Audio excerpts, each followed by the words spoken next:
I was waiting on you. Hey, Mark said he was waiting on me. What's up, everybody? Welcome back to the Game Junction Podcast, episode 115. Sorry for making everybody wait. We were trying to get some last-minute promo out, but how's your week been, Mark? Really crappy would be the G way to say it, not the PG-13. Really busy. So busy, I didn't even get the Anime Junction Cast podcast up in time. I'm super disappointed in you. I was very I know, upset. but Hurt my feelings.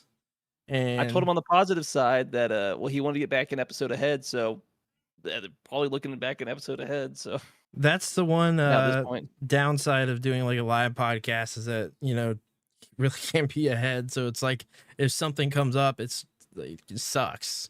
You know what I mean? Yeah. Which stuff comes up from time Friday. to time. If this was like on a Tuesday, it'd be much more of a pain. But like on a Friday, usually most people don't want to do a lot of stuff on Friday, so it's pretty easy to not have to work late or have random crap kind of come up.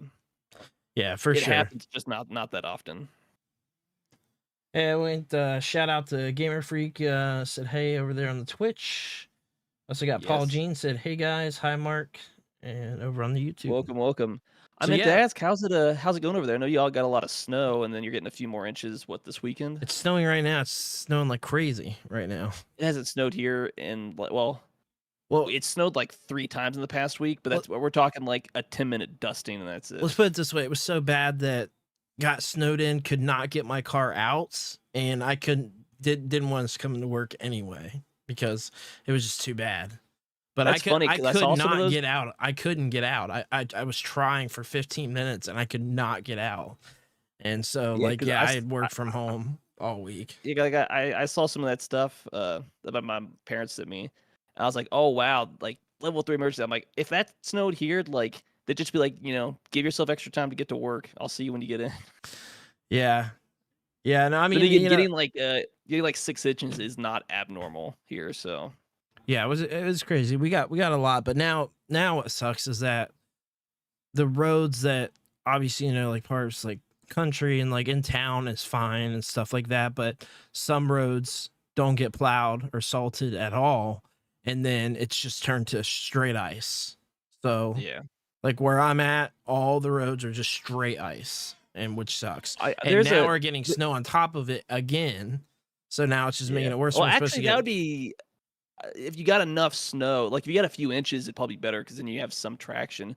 Because what they do, a lot of it, especially out here in the Mountain West, a lot of them will just they'll dump or they use salt, but because it's super cold, a lot of times it gets below 15, and then you have like 30, 40, 50-mile-an-hour winds on top of it. The salt's just ineffective in those kind of conditions. Yeah. So they'll dump a lot of sand, especially in town.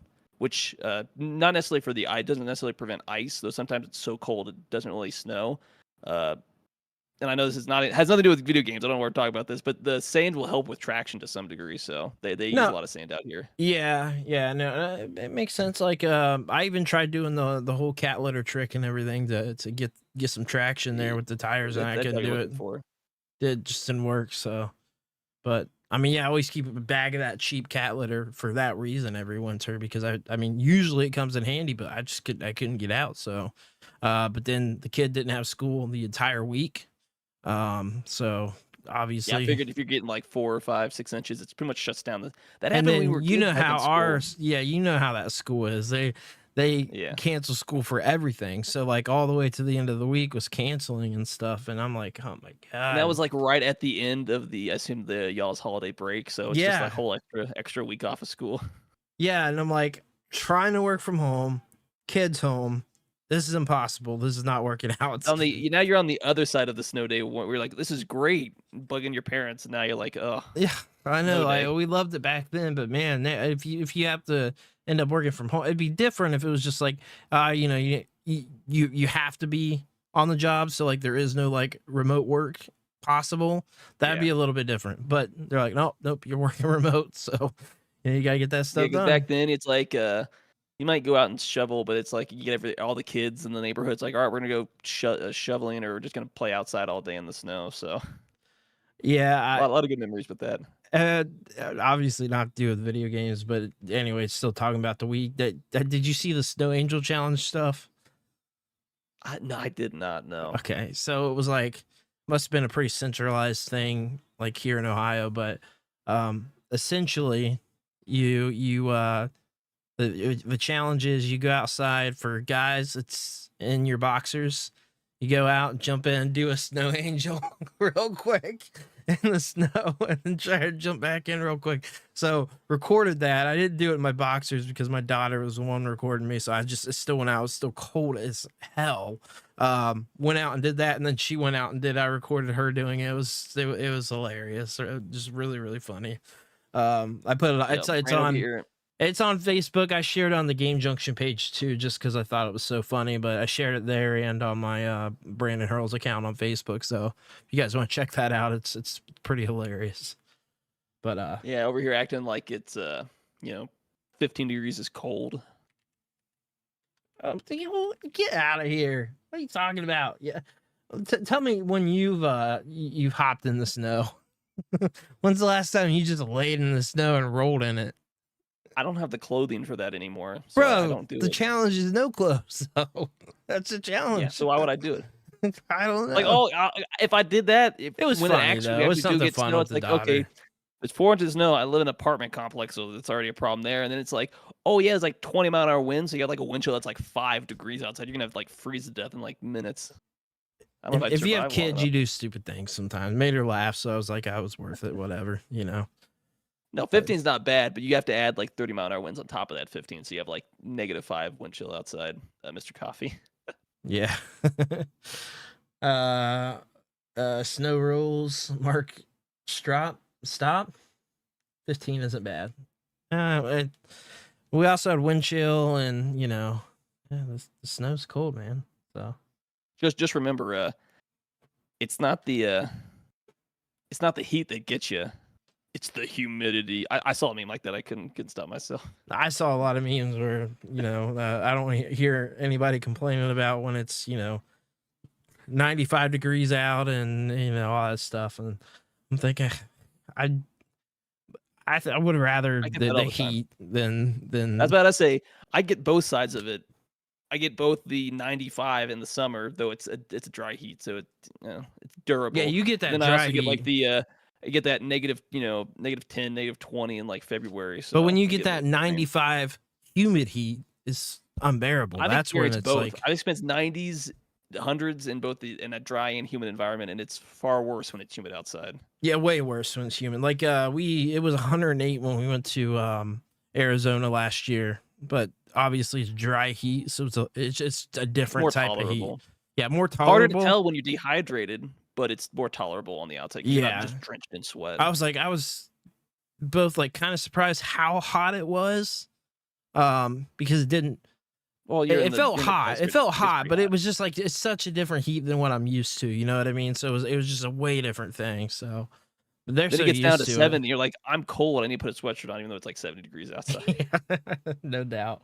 All right, I guess we'll go ahead and dive into what we got going on this week. So a lot happened this week. It's been a pretty crazy week with gaming and pop culture. We threw some stuff together here with the notes, and there's been a lot of stuff. So yeah, because you had CES just happened this past week. So yeah, CES, big thing. Obviously, Switch 2 stuff. I mean, you can't, if you're in the gaming sphere at all, there's no way that you didn't see at least some of the stuff that came out just today alone, not even counting the whole week. But yeah, there's just been a ton of stuff. So we're gonna go over some of that. I guess we're gonna get started with the small news. I thought this was pretty cool. This is something I'm gonna grab. I'm pretty excited about.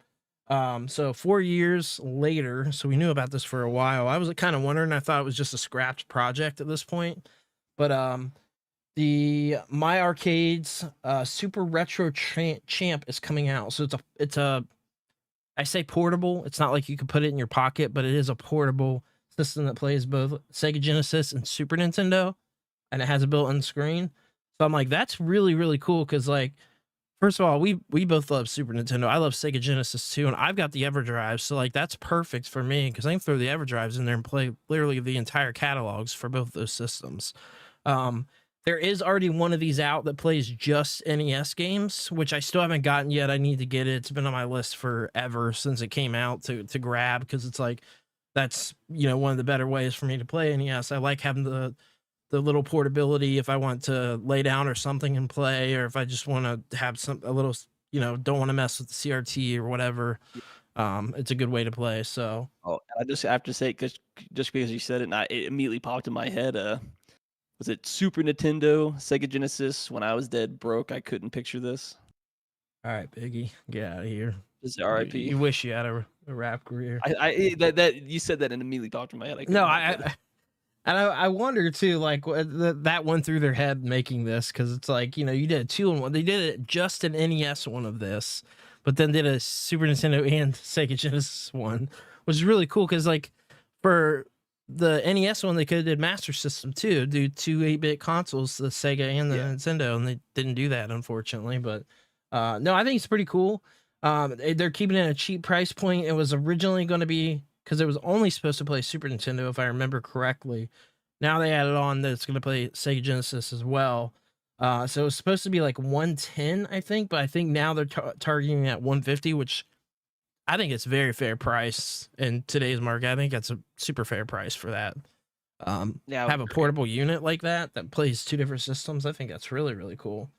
So yeah, that's something It's got a more robust stand than the OG Switch. Yeah, so. That's what I was thinking. I was like, the stand, man, they did it right on this one.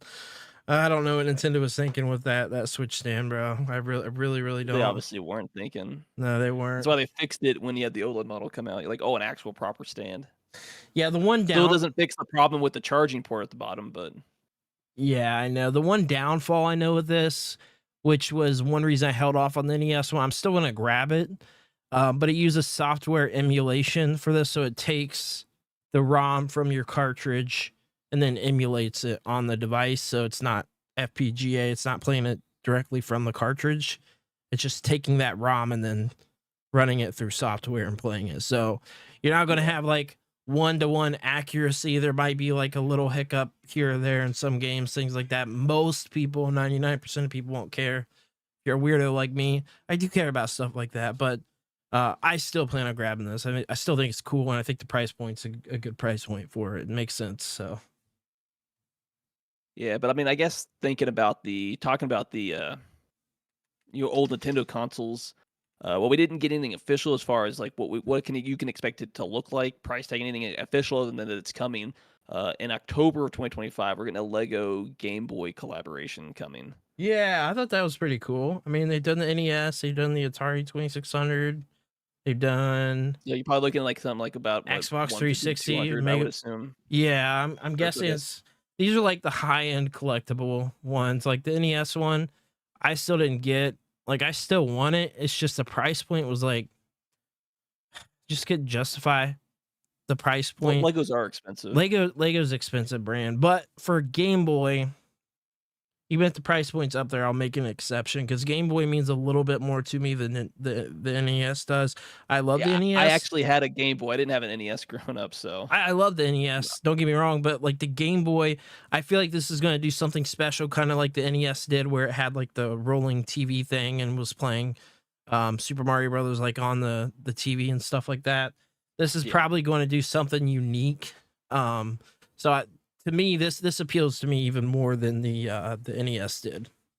So I definitely want to grab this, but this was not the expected Nintendo news people were wanting this week. So that's where I saw it lumped in. People were all like, "This is cool, but this is not the console that we were waiting for." Yeah, it feels like over like the past month or so, it's like every time you get like this is great, but like this is not always what happens. You want. Nintendo's just like they're just like keep teasing you and teasing you and tease you. Like they want to drag out this announcement as long as possible because they know everyone's waiting for it. Oh yeah. So every time they come out and say something, it's like this is cool, but it's not the one thing that I want. Announce that, then you can announce this, and I'll be happy with all of it. But I was a little shocked to see that. It's kind of cool though. It's a pretty neat idea. I like it. I guess shocking, but not surprising, considering that this is not the first time they've teamed up with Lego. So hopefully, they're teaming up for all kinds of stuff now because you got obviously you got the Mario, but you got Animal Crossing now. You got obviously they did the big Mario question block set. Yeah. So hopefully, at least as far as like this specific little collector stuff with the NES and now the Game Boy, hopefully they start you because I don't think they've done anything else other than the NES. So, No, eventually you get, yeah. like, all the retro consoles, so you get the 64, you get the GameCube, Game Boy Color, I just Mega want all the consoles Bloks, Lego form. I almost bought it. The only reason I didn't buy this was because it sold out and was a good deal. I think it's normally 150 and it went down to like $60. But Mega Bloks did the Xbox 360. Do you remember that? They did that last year, and it dropped down in price. I went to go get it, and it sold out. I couldn't grab it in enough time, so I was a little bummed about that. Because again, I didn't grab that because of the price point. I just didn't like the price point. But I was like at $60 for that. The novelty of it. I love the Xbox 360. That's really cool. But yeah, I think it's Mega Bloks that did it. Or one of the other block companies put that together, but it's really cool because it came with like a little mini case for Halo and like the controller and everything. Like it was really neat. But yeah. So. And then we've got, this is a brand new news as of, I think, when was this? Yesterday or the day before? Yeah, January 8th. January 8th. So yeah. 2 days ago. So, Taki Udon on X said the world's first affordable FPGA gaming console inspired by the PlayStation 1 supports PS1 games, memory cards, and controllers, analog and digital output, NFC, Wi-Fi, and Bluetooth. It's Mr. FPGA compatible, and disk support is not pictured, so there's an extra component you can buy to play original discs on it too. But it is FPGA, so most people aren't going to care about playing the discs if they play that disc the exact same way. FPGA is going to play the same way that the disc would play. So most people aren't going to care. I will for my physical games when I get that extra thing, but this kind of came out of nowhere because like when you think of these FPGA consoles like this, you think of analog, really? Like it's the only one that comes to mind because Chromatic, Mod Retro did the Chromatic handheld, the Game Boy Color. But other than that, really all you think about is analog. I mean, analog, yeah, I've got the analog 3D on pre-order that comes out sometime next couple months, the analog Pocket here. And they've obviously done the Mega SG and Super NT and all that stuff. So all those FPGA consoles that play the way the original consoles play. So this is kind of coming from a different, this is coming from this person. I thought this was really, really cool. So this is the same company that did the, they made the OLED screens for the Nintendo Switch Lite. And then also now they have I think it's called the Super 7 OLED screen, whatever, but it's the OLED screens for the Nintendo Switch Lite and its touchscreen as well, stuff like that. So it's like an upgrade. You can upgrade your Switch and stuff. But yeah, really, really cool. So like some of it says that comes with 2 PS1 controller ports, 2 PS1 memory card ports, 1 YC for light gun, micro SD, 3 USB Type A, 1 Type C for power, HDMI, DIN 10 VGA component, composite, Ethernet, 3.5 millimeter analog audio, and TOS link digital audio. So this has absolutely everything to the gills. And this is for the Founders edition of it, for the starting price, it's going to be $150, which is incredibly reasonable. I think after that, I don't remember if he put the price out, what the standard price is going to be after the Founders editions of these are sold out. I think it's $200 or $250. But the Founders editions are signed by the whole team on the inside of the case, which is really cool. I think this is really awesome news because I had a strong feeling that, and I think they still are going to do one. Analog is going to do like a PS1 because they're doing the 64 now, and they haven't, besides the Analog Duo for the TurboGrafx CD, they hadn't really messed with CD technology yet for FPGA. Yeah. But I have a strong feeling that after the Analog 3D, PS1 was next. So I still think they're going to do that, but I'll absolutely grab this. I think it's really, really cool. That's a great way to be able to experience a console. Obviously, you've got literally every output, HDMI down all the way, to composite. FPGA, anything like that just screams my name. Being able to play it the way that it was originally intended to be played is really cool. So there's no emulation involved, and I do like that they are having the extra add-on for CDs, actual CDs. So I think it's pretty cool. No, I agree. I think it's really dope. The more we get as far as like just keeping retro games alive, you just love to see it. Yeah, for sure. Pamela over on Facebook said that sounds cool. Mr. Coffee said maybe build one with brand parts. All we need is just the manual. And also said Game Boy is just the ultimate nostalgia for me.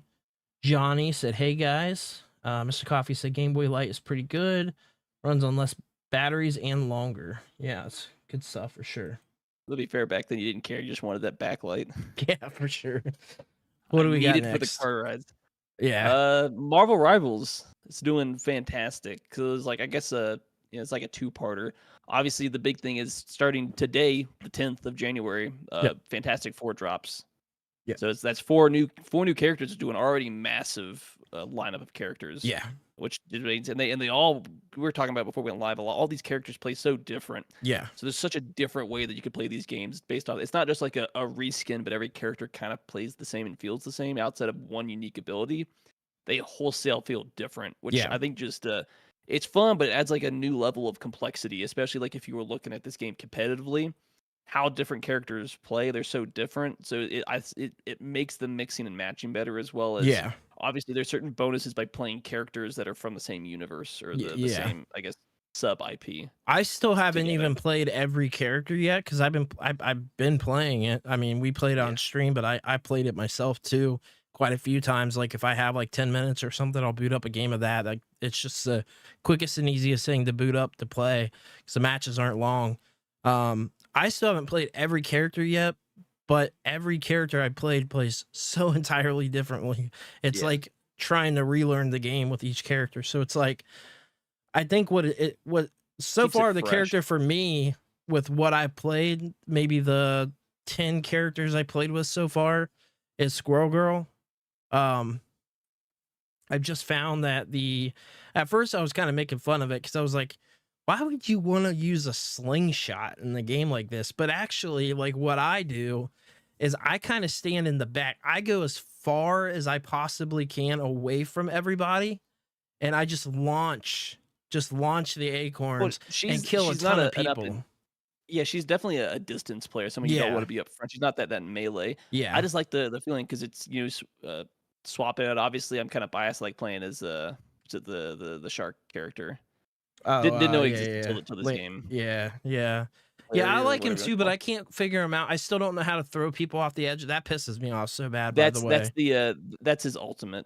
I haven't figured out how. Okay, it's his ultimate, so I guess I know how to do it, but I haven't done it. But that pisses me off so bad when people do that to me. There's been a few times I've rebounced back. You can't, but most of the unless time unless he kamikazes with all of you, and then you're if he launches you far enough, you ain't coming back. But there's been a few times that I have come back from it, which has been cool. But I do have to say it because it came up because you picked Squirrel Girl as your favorite character, and the first thing I thought of was the Aku meme from Samurai Jack, where he's like with the phone, extra thick. That fits. She's Squirrel a thick girl for perfectly. sure.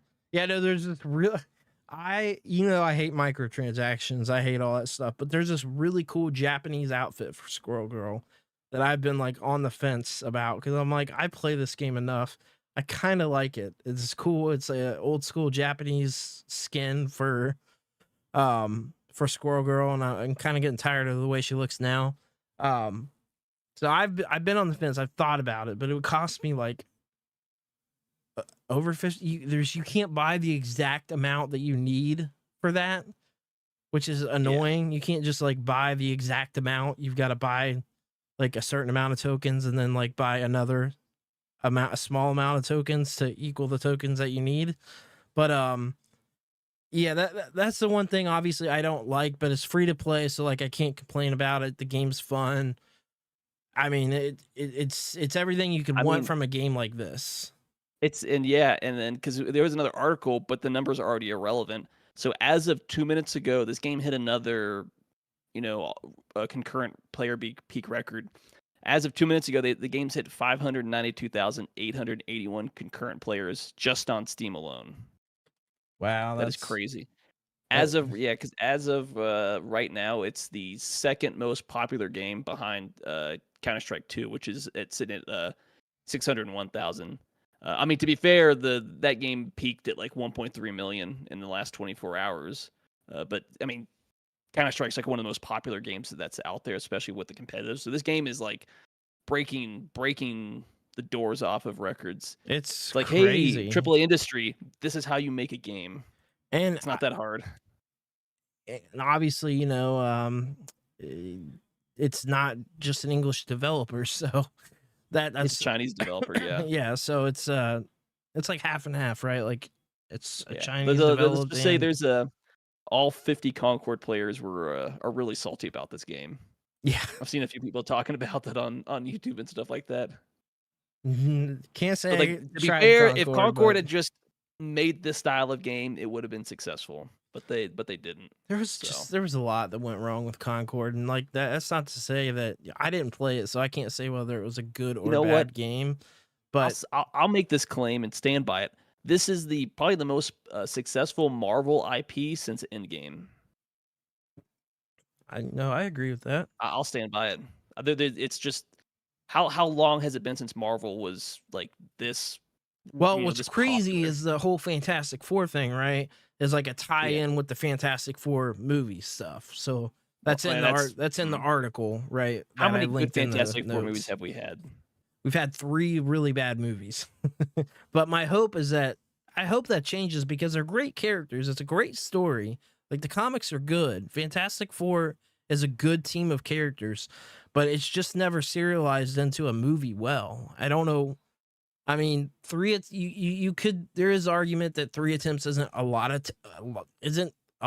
of attempts, especially when it comes to to be fair, 2 of those very comic booky characters. They're very comic booky characters, if that makes sense. Like they're very. They work better in the comic book form than they do action on the live screen. Yeah, and then you have like what when translated over to movies would be seen as kind of maybe silly suits, but like. They're also very old characters, so But to be fair, but it's worked with other characters, and I think that. Well, look how long it took with Wolverine to actually put him in a suit, and then it worked. It was great. But you look at the old '90s X-Men animated series where they were still in those goofy suits, and that's a really popular show. It's not a movie, but it did well. Well, I don't TV. think they're goofy in animation or in comic books. I think they look perfect. The bright yellow outfit is kind of goofy, but it makes sense in comic books because you need the colors to pop, obviously. Yeah, you got to pop off the page for sure. So you can see kind of that stuff where it makes sense in one medium, but not necessarily in the other. I do not agree with that at all, Mr. Coffee. He says, the first 2 Fantastic Four still holds up. That is a load if I've ever heard one. That is not hold up, especially Rise of the Silver Surfer. Oh my God. What a dreadful movie that was. Holy crap. I went to the theater and saw all 3 Fantastic Four movies. I was let down as a kid seeing those Fantastic Four movies. I was so let down. Especially Rise of the Silver Surfer, because I love Silver Surfer. He's such a cool character. Like he's such a big, massive character. Like he's really important. He's like a really important character in the Marvel universe. And I was like, they did bad with the.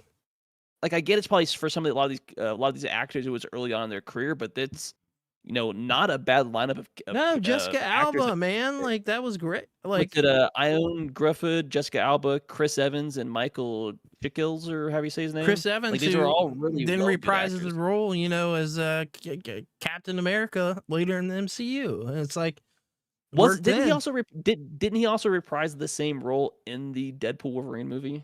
Yeah, he did.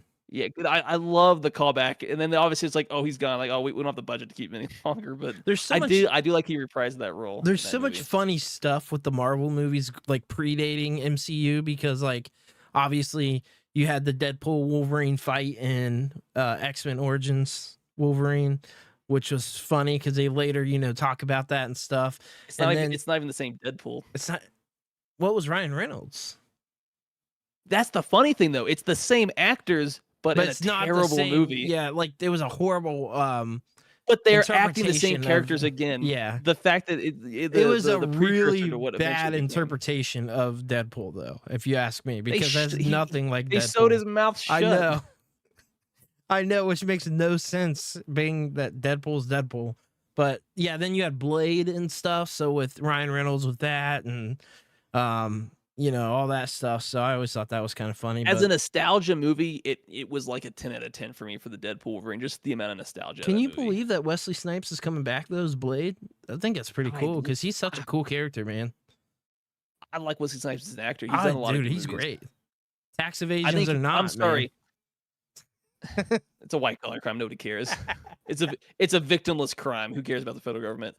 But I mean, you think of Blade, like you think of Wesley Snipes, and to be fair, and I agree with it, the modern MCU really traces its origins back to Blade. That's like one of the early, real dark, gritty action hero movies. I mean, you kind of had that with some of the Batman from the 80s, but those were also kind of goofy in the 80s and 90s with the Batman and stuff like that. Yeah, I mean, if you think of like Batman Returns was a pretty dark movie. I mean, it was really dark, especially for the time. It was, you know, there was some goofy bits, but of those Batman movies, it was the least goofy. It was a dark movie, like dark as in it was like actually dark during the movie, and it was also like, you know, just very dark themed. It was not made for kids. And yeah, because just because I want to say the original Blade movie came out in '98, grossed $70 million at the U.S. box office, 131 worldwide. So it was really the first precursor to what the modern MCU is like. You could tell a dark, gritty comic book movie and it be successful, and with it not being like Batman or Superman, or I'm sorry, Batman and Superman are not Marvel. They're DC. They're DC. Yeah. But it's still the same thing. That you think about comic book movies. That's really when you transition from a goofy-ish to really getting dark, gritty, and serious, like all the way through. Even if Blade 3 is kind of goofy. Trinity, yeah, it's a little goofy, but yeah, I mean those first two Blade movies really good, very dark, very just good movies, man. I mean, Wesley Snipes is a hell of an actor for one, and it was just a perfect casting for that character. Just truly was. It was a perfect casting. So like to have him come back, wasn't it like right after this you get into the X-Men movies, you get the Fantastic Four movies. It's hit or miss. Then you get Iron Man and stuff like that, and then stuff starts to fall into place after that. Yeah, because X-Men was like, he was kind of. I still like the original X-Men, but like if you go back, if you go back to those three, if you go back and watch, they don't hold up nearly as well. But I think that I like X-Men 2 as well.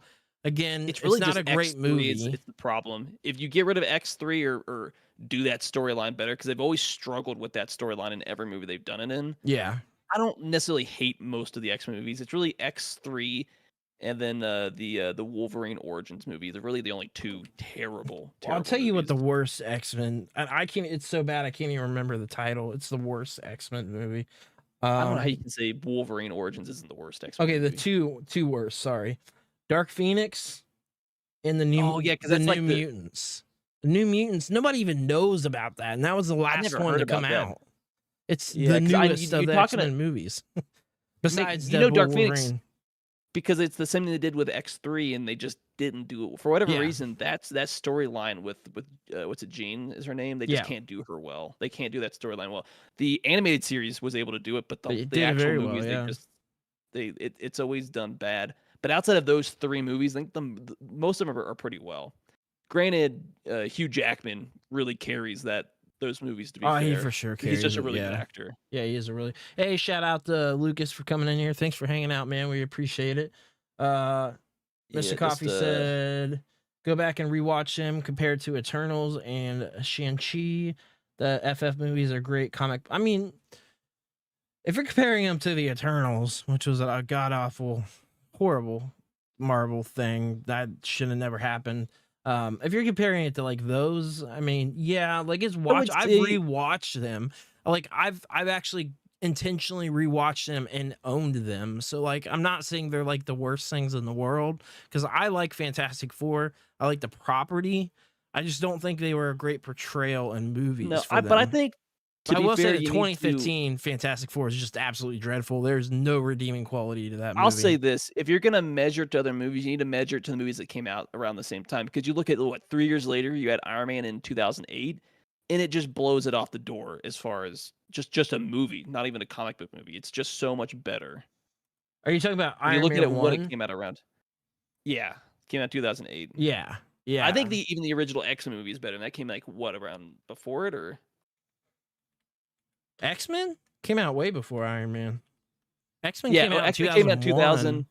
Right. So the first two, because X-Men 2000, X2 2003. I guess if you compare it to The Last Stand that came out a year later, they're kind of on par.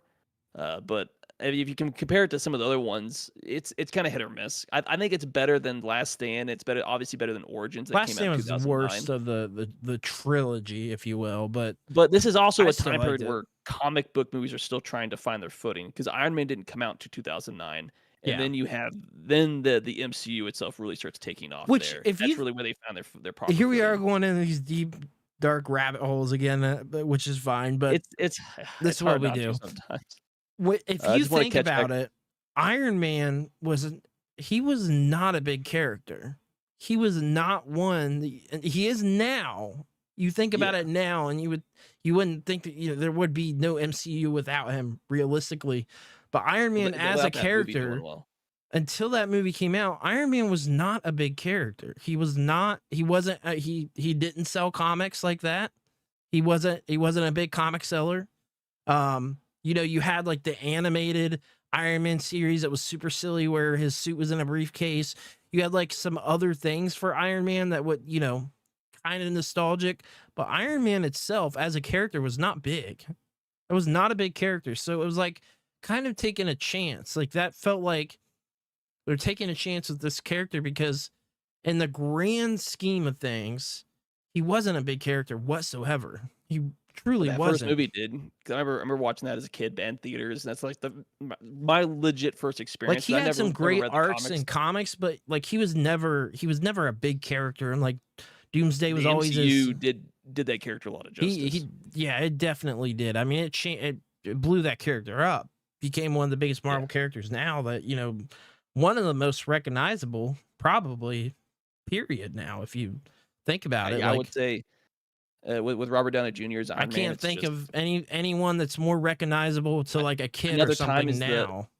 That's another one of those. It's the right casting, the right casting for the right role, and it just fits perfectly. Yeah, and it's also such a cool backstory with Robert Downey Jr. because he was like in and out of jail and stuff, and had like problems and stuff back in the day. And Iron Man, they really took a chance, because if you go back, and I've gone back and done a little research, watched some stuff, things like that, and like they really took a chance. People did not want him for that role. Like a lot of people were against him for that role. They said did not make sense. He is not. People were saying he was not a good guy. So like that was really his redemption story, kind of too, because I mean, entirely different person than he was back in the day. I mean, and that everybody changes over time, stuff like that. But it's like it was kind of like a redemption arc for him. Like it was, and he even says that. Like on the Joe Rogan podcast, he's talked about that. That was nice. I'm losing you. Oh, you're frozen. Yeah, he's frozen. All right, so we got Mr. Coffee said correct. Stan Lee wanted to create the opposite of Bruce Wayne. Got Gamer Freak says hello, Mark. Was the X-Men movies more based off of Bruce? Or wait, where did we go there? John Burge. Yeah, it was. Iron Man 1 still holds up. Yeah, holds up very well. I think Mark's back in here. We got. Oh, now I'm frozen. Not sure what's going on there. Let me check. Make sure we're still good. Looks like it says I'm loading in. Let me turn my camera on and off real quick. Not sure what's going on there. Sorry, guys. Can you hear me, Brandon? I can hear you now. Yeah. Not sure what happened there. That was really weird. I just completely lost you. You just froze, and you'd periodically. You froze too. You Yeah, I froze was like, too. "Oh, okay, Discord's being, Yeah, dumb." I was like, "I'm not dropping any frames." So I'm like, "It's not the internet's not the problem, because if my internet went to crap, I'd start yeah. dropping I didn't all drop sorts any of frames frames." either, so I don't know what's going on. Yeah, it's weird. Yeah.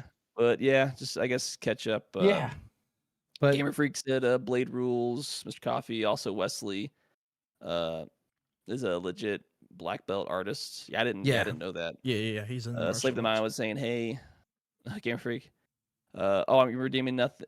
These, but oh, sorry, Gamer Freak. No, that stuff's disabled for the podcast. Sorry about that. Mr. Coffee, wasn't the X-Men movie more based on the John Byrne comic story arc of X-Men? Yeah, it was. Yeah, that's a question for Braden. Yep. Yeah, it said Mr. Coffee, correct. Sam Lee wanted to create the opposite of Bruce Wayne. It saved his career. Iron Man 1 still holds up. Matt Long saying, I got just got back. He just got back from Vegas. Oh And yeah, then he went Palmer to saying, "Yo, what's up?" CES. He went to CES. Yeah, that's insane. I know. I said that's one of my dreams. I said one of my Congratulations. dreams to go CES, and it was E3. Obviously that's not gonna happen now, but what next year I would like to make it a goal to maybe make it out to CES. I would love to go out there and do some live coverage. It'd be cool to go live out there and Don't lie. Brandon just wants to gamble. It's okay. We understand. you know what? Whatever. Mark didn't even do a Twitch story, so there's that. So I have to. Sorry, I was trying to get a bunch of stuff pulled, and then we talk X-Men for like a half hour. Oh, get out of here. All right. What's next topic? I'm gonna get a story up. We got a few of some smaller ones. Should be quicker to run through. A game I think I need to check out. Infinite Nikkei reported huge earnings during the first month of that game. So in the first month of this mobile game being out, they amassed just shy of $16 million in profits on that game. I haven't even heard of that game. It's a really popular game. Infinity Nikkei? Is that what you're talking about? Yeah, sorry. Yeah, that's the dress up game. Yeah, because Mr. Coffee, I said I wanted to play that before, and then he sent me what type of game it actually is, and I was like, oh yeah, I'm not playing this game. Like, no thanks. I'm not playing the dress up game. It's essentially like a lot of these games, they're gacha games, but it's a really popular. If they're making $60 million, there's too many. There's an audience there for it. But I mean, it might be good. Like if you check it out and let me know, then maybe it reminded me more of what's the other? It's another Chinese game. I gotta pull it up. With Zenless Zone Zero. Well, that's one of them. But it wasn't the exact one that I was thinking. Genshin Impact. Yeah, it was Genshin Impact. Like it's one of those style games for the most part. Is what I thought it looked like on the outside. But for whatever reason, those games just do super, super well. We did get another rumor about Mario Kart 9. So you thought Mario Kart 8, they were just going to stick with that one forever. There's a rumor that Mario Kart 9 will be a major launch title potentially for the Switch 2. And the rumored date for this, they say March 3rd. But I don't know. That just doesn't feel like the Switch 2, if they announced it, would launch that fast. 2 months or just under 2 months feels like a very quick turnaround for a console launch. Matt said it was a business trip, but I had time to walk the gaming VR hall. Yeah, Matt's really into VR, so it's pretty much been on hiatus. We got to figure out how to repick it back up, but we're doing a collab video VR where I have the PSVR 2. That's dope. And he's got, at the time, had the MetaQuest 2. Now he has a MetaQuest 3S, but still got the footage and everything, so we still at some point got to do something with that. But yeah, he's really into VR and does VR content, which is really cool. He's got a pretty big channel and stuff, so definitely go check him out. Give him a subscribe, and he's on all platforms as well. So he said, my wife would love it. She makes me's on the Wii for hours. That's cool. Johnny said, I miss you guys. Hey, we miss you hanging out with us on the podcast and stuff. Glad to have you back. And we obviously weren't streamed to Facebook, and he doesn't have YouTube or Twitch, so good to be back. But that's good. But on top of that rumor, there's also another rumor that's going to be incorporating, they say, a feature from F9, but essentially that would more or less be a high-speed mode. What they kind of feel like they tested with the 200cc potentially is the rumor. So at the very least, you could probably expect the 200cc to remain. But I mean, I could see a Mario Kart game being a potential launch title for the Switch too. I could too, and it's like, what What more do you do with Mario Kart? Like, what would the next? Because like It's the 3DS, you had it's the a mix. gliders. You know, All I can think for of is Double Dash, you had obviously, the double characters, double carts. yeah. You know, each one had like a sort of gimmick. DS had its online, had the battle mode and had its Yeah. online I guess it stuff. comes down to is, if they wanted to do more with the game, maybe Mario Kart 8 Deluxe that they have, it just didn't have the infrastructure to incorporate other things, and a new game does that better for them. I would like them to bring back a lot of this older stuff from the games as well as try something new. I don't it's kinda hard to tell, but bring back the double dash, bring back the battle modes, bring back all these other things you've had in these past games Yeah, I wish they'd on bring top back of what else the they wanna DS do. stuff because that was really cool. Like making the custom emblems, the battle mode was really, really cool. What You're never getting DS custom is emblems still, back. to me, is still my favorite Mario Kart, period. I love Double It's that Dash, era. but I It's the love Wii DS. and the DS version. Those are, like, Wii is, one I of my mean, 2 they've got none my of them favorite are tracks. bad. There isn't a bad Mario Kart. Like they're No. even Super Circuit on the GBA. I love it. I think it's underrated. I think people overlook it because it was basically just the next evolution of the Super Nintendo Mario Kart. It's the same. It's sprites. It's still 2D. It's obviously 3D, but it's still sprites. So you don't have a 3D character model. But it was basically a better version of the Super Nintendo Mario Kart. And it was just, it had really good tracks and stuff like that. But there's never been a bad Mario Kart, if you ask me. Never. Yeah, I because mean, I believe Mario because the Kart Wii has my Arcade favorite. 1 and 2, really good. I mean, really, really fun. Yeah, Everything because they've I done. yeah, because Mario Kart, the Wii has my favorite track, which is Maple Tree Way. I don't know why, I just absolutely love that course. I don't know if I have necessarily a favorite track per se, because each game has I mean, I don't think I have an overall favorite track, but there's definitely tracks that stand out from each game for me, which was Yeah. really cool what they did with the booster pass and bringing so many of those, those courses That's how you back. keep that's how you keep these types of games alive and relevant, so for so long, you I thought constantly are that, bringing in old courses. there were people that were complaining at the time, like, oh, this is, I got to pay for this to get more core. Like, come on. Any other game, you would never complain about another game doing that. Your Call of Duty paying for a skin, your Fortnite paying for a skin. Meanwhile, you're paying this cheap price for a booster pass, getting all these courses and additional content. And a I lot of thought these it was courses a great deal. I thought it was awesome, and it was a way to like keep the game alive. yeah, like, to be fair, like, when they're bringing these old, like, SNES, 64, Game Boy courses to this game, they essentially have to rebuild those courses from the ground up. Like, maybe the Yeah. Wii course tracks you could port over and give it a new coat of paint, but some of these older tracks have to have a lot of work put into them. So it makes sense. Like those old DS courses, you can't just one for one bring that course over. It requires a lot of work. Yeah. You've got to you've got to essentially bring the graphics up to snuff. You've got to make sure the Yeah. course is the right size for the game because courses were different sizes in different games, but it fit what was the mechanics of that game. Not the mechanics aren't the same that the old DS or the old SNES game had. So it I thought, requires a level rework to some degree, oh, especially if you add more. Because some of these tracks on Mario Kart 8 have more characters than they probably did um, on the original console it was on, as well as different carts and stuff like that. So I understand it. Plus, yeah. some course add something new to the course and stuff like that. You know what? And I why not? think other than Super Circuit is definitely the most underrated Mario Kart, no, hands I think it's the down. least played probably. But other than that, like nobody talks about Mario Kart 7, and I thought the gliders was a pretty cool mechanic. I thought it had good To be courses. I thought the to be gliders are cool and it was something different. You know, yeah, the no, 3D was actually pretty good in it.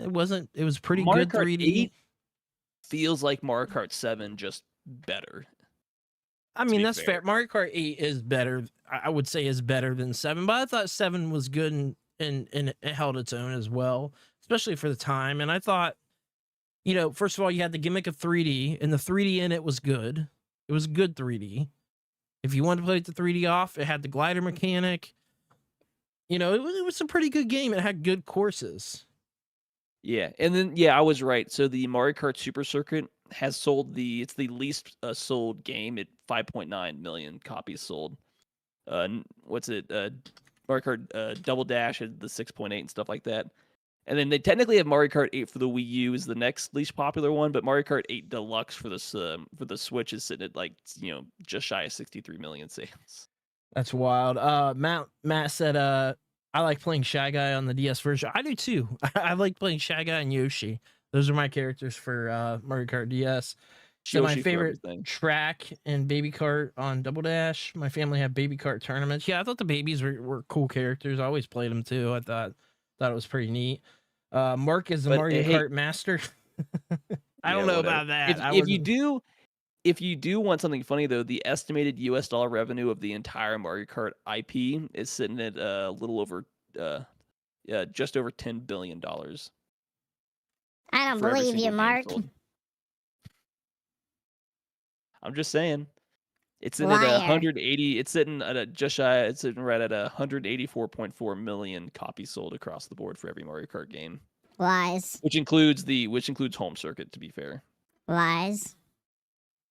Hey, home circuit. Would you believe if I told you that the Mario Kart Live home circuit sold 1.7 million copies? I believe that. I bought both. I was a sucker and bought both of them and did nothing. If that was any other game. We played with them one time, and then more than that, it was a collector's item. They were, but it's crazy. Collector's item. They're cool. That well. I have a strong feeling that in the future, yes, they produced a lot of those, but a lot. I mean, most people obviously took them out and played with them, and you're supposed to run a one-time thing or something like that. Yeah, you're supposed to run around with them and do stuff with them. But I have a feeling that down the line, those are going to hold some value. I do have especially if they're still complete in box. Like yeah, I have a feeling they'll hold some value. A lot of that stuff, especially if it's got a physical component to it, it's not just the game. If you keep it in good condition, eventually in like 20 years, it's going to hold some value. Oh yeah, especially when you get the coin mechanic for Mario Kart 7. I forgot about that. Yeah.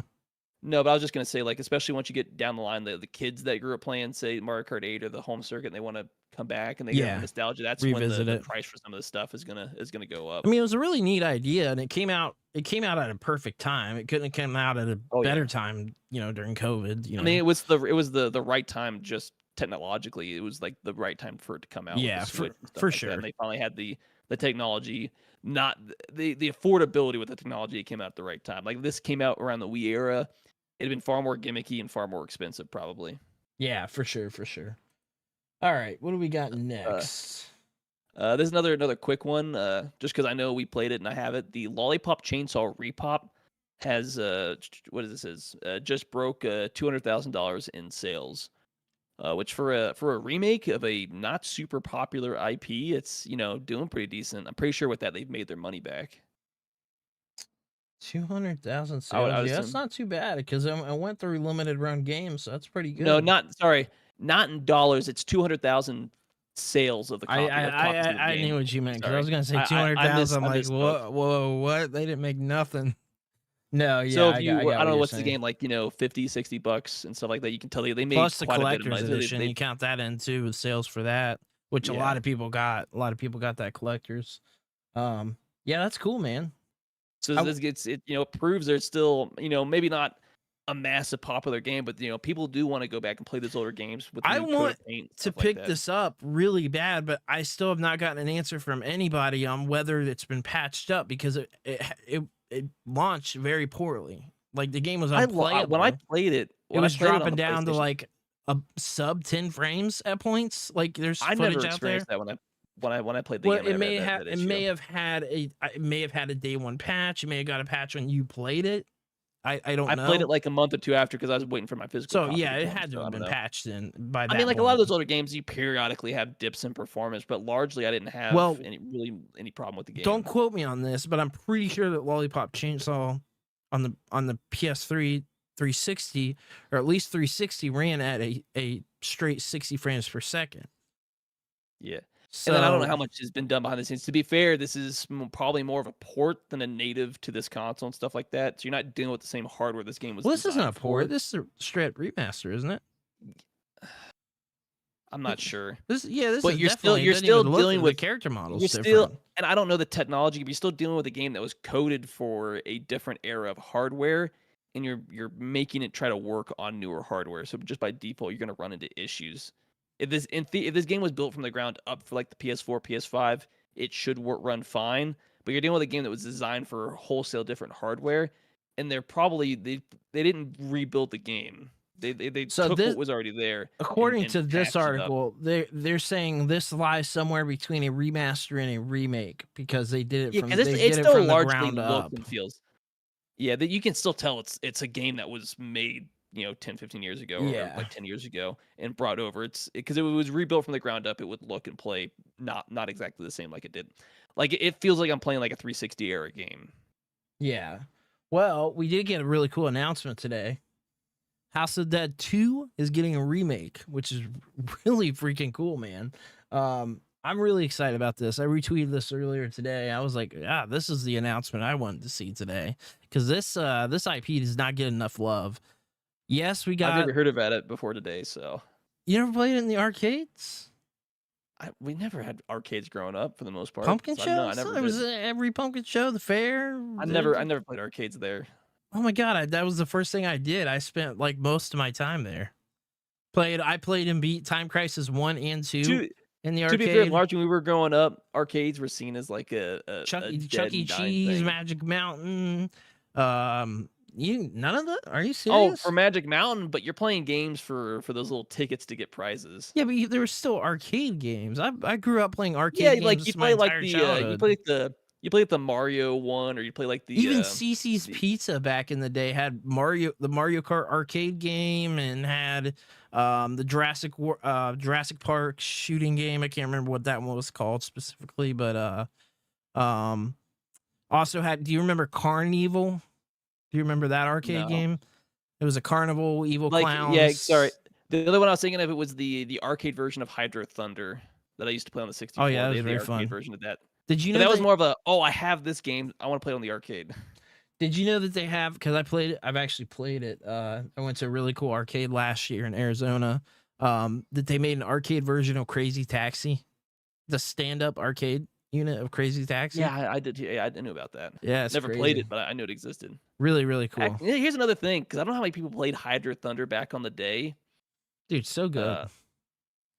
I didn't. I guess there was a 360 arcade version of the game. I would like an actual remake or remaster of that game to come to modern consoles. What of It's Hydro a simple Thunder? game. Yeah, I mean it was a challenging game, at least on the 64. It was.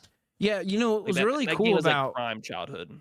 what was really cool about Hydro Thunder, was that it really, especially the 64 and the GameCube, the water mechanics were insane for the time. The water mechanics were just so crazy, like mind blowing. But also, that game had a level of skill, because there's like a lot of shortcuts that realistically you need to hit if you want to like win a lot of those races. Yeah, for sure. But those shortcuts required some amount of skill to hit, skill and timing.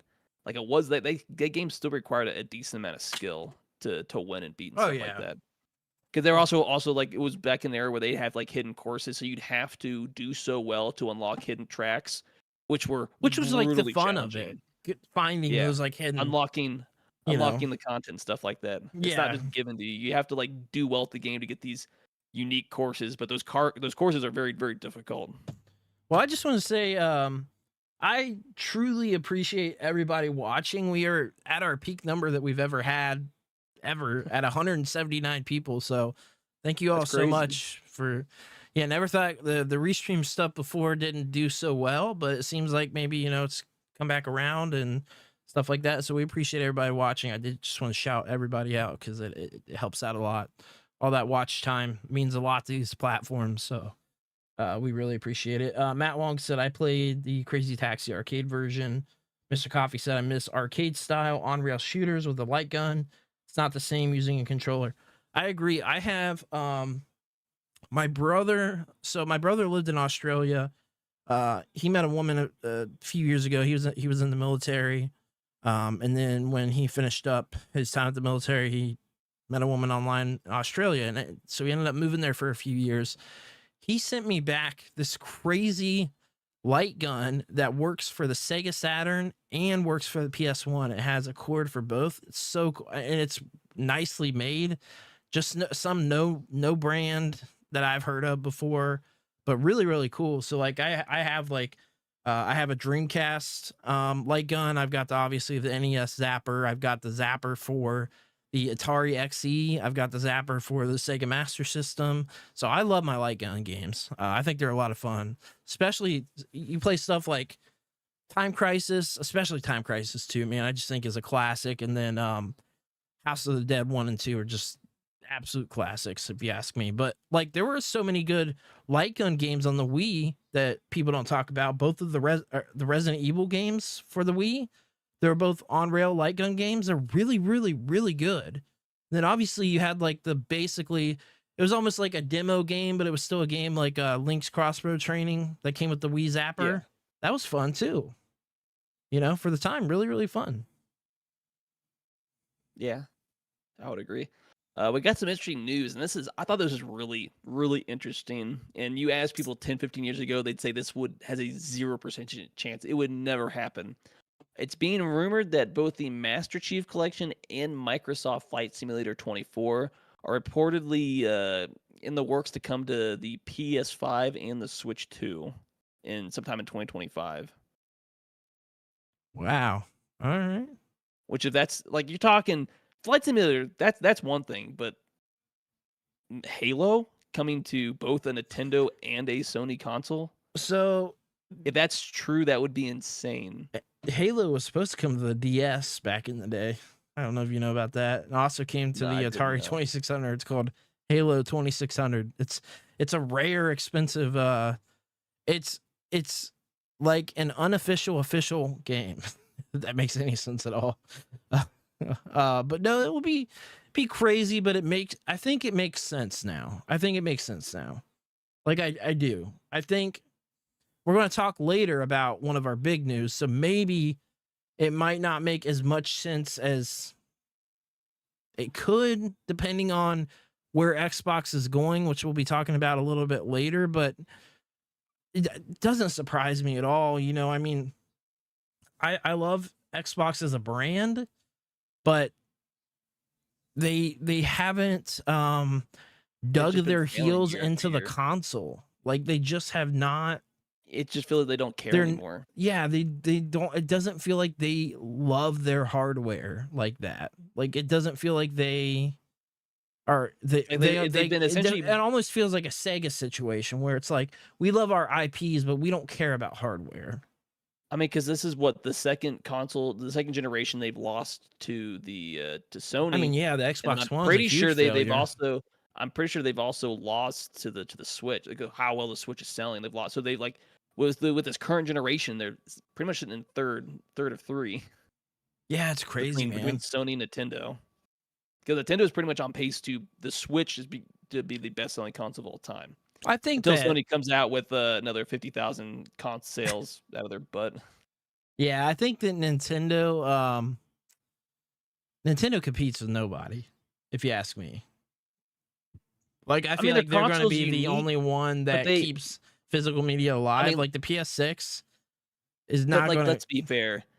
Nintendo survives off their IPs, but they don't. They have zero interest of ever porting their IPs to anything else. But I will say this. I will say, in defense of Nintendo, I think, because if you think back to GameCube, and you think back to even the Wii, like, even though you think about how different games were for the Wii, it still got the third party support. Like, it was there. Yeah. The Call of Duties were even there. Console. Even, and they were different games, but they were there. They at least existed. Kind of like what you saw with the Switch. You had high sales, so there was people there. So there was a financial incentive to make those games. Obviously, game development's changed back in the day. And like the hardware limitations of the Switch aren't the same hardware limitations that the Wii had comparatively. Yeah. But I mean, like, usually when you have a console that sells extremely well, regardless of whether or not you like developing for it, you're going to, because there's such a massive install base. It just makes sense financially. Yeah, I don't know. It's a tough one to say, because I've done videos on kind of like the demise of Xbox and really where my kind of head was, because I don't want Xbox as a console manufacturer to leave the console market, because if you ask me, like we talked about before, this was something completely different. Competition is good. Nintendo competes with nobody, if you ask me. So if Xbox is not there to compete with PlayStation, who competes with PlayStation? Because most people that have it, they'll have like a a PlayStation, they'll have a Switch, and they'll probably have a PC and stuff like that. Like they'll have, it'll have like a PC Well, it's usually and a a Switch, or like a console. PlayStation and a Switch. A lot of 'Cause to be people that fair, have the Switch PC have a is far Switch, cheaper. but it's usually like either you got a PS5 and a Switch, or you got a PC and a Switch. Yeah, Like I don't know many people like us that have a PC, have the consoles. Well, you know, because we're into it Yeah. deep, right? Like we're into it a yeah, little but bit like differently. let's be fair. You've seen it from Microsoft with the Game Pass coming to PC, and now with Sony, their first party IPs are eventually coming to PC. They might not be playable when they come out, but they're bringing their IPs to PC. So what's the point of having those consoles if you want to play on PC anyways? The only games that aren't gonna come to PC are the Switch. So what are you gonna have? You're gonna have a PC to play, you know, your Sony and your Microsoft first party games, and then you just have a Switch for Nintendo games. And because it's handheld portable, though that market's starting to change, Nintendo will still be able to compete because they make really good beloved IPs. Yeah. Which is what's going to keep them alive. Their IPs definitely keep them alive. I will say that I think that the third party situation, because Nintendo is very aware of the third party situation with the Switch One. I mean, they're aware of everything. It's launched- not like They it's not like launched they're with in a underpowered. vacuum. Like in when the console launched, it was already launching with underpowered hardware. Like it was outdated hardware when it launched. But it was the like the third trade-off parties for the couldn't. handheld. Yeah, Yeah. it was straight. It was. Look, it was an evolution, right? So we had the Wii U. The Wii U was a test for the Switch, and I think the Switch was a test for the Switch too. Realistically, I think now the advancements are so big that I do feel like third parties are going to, because Square Enix has hinted at like all the Final Fantasies coming over to Switch and Xbox. I mean, like that tells you But, right like, there. If Final Fantasy VII Rebirth can come to Switch too, that's a pretty big deal. Well, because there's two big things. One, Nintendo's always been in the handheld market, and they've always dominated it well. So the handheld market's not new to them. But also, since the Switch came out, you've had the Steam Deck, you have like the Asus ROG Ally. Yeah. So the more advanced technology, you know, it's more well known. You know what you're dealing with. While you might have to charge more for higher end technology, that technology is slowly becoming cheaper, more accessible. So you can beef up it without becoming like $800-900. Like the it doesn't Asus necessarily ROG need Ally X is $700. Yeah. You know, like it for example. It might not. The hardware to hardware specs might not compete with those, but it'll be good enough for Nintendo IPs, and it'll be good enough to have some level of third party support willing to bring a version of their game over if it's slightly downgraded. Yeah. As well as you're bringing in AI, you have it's not necessarily, well, Nvidia has DLSS, but you have the upscaling technology, which definitely helps more of the. It's going to be a big help, I think. The actual consoles. I think it's going to be a big help on the third party side, especially because it's going to give those companies a way to make these games work on the Switch 2 and work well, because we don't want a bunch of crap ports, right? But it also means, even with the upscaling, you still need to properly optimize your game so the upscaling actually improves the performance. Yeah, upscaling only does so much. It's growing, but you know, some of these developers lean on the DLSS to the point where it's just like too much. It's not properly ported, but you're hoping that fixes the problem, and it doesn't. So you have a poorly optimized game. Yeah, I know. It's pretty crazy. Mr. Coffee said the only major competitor is download speeds. Hey, I don't know, man. Let me check right now. I got a button on my Stream Deck for testing my. A lot of that comes down to just what your router is. But I feel confident that Switch 2 dock is going to have a.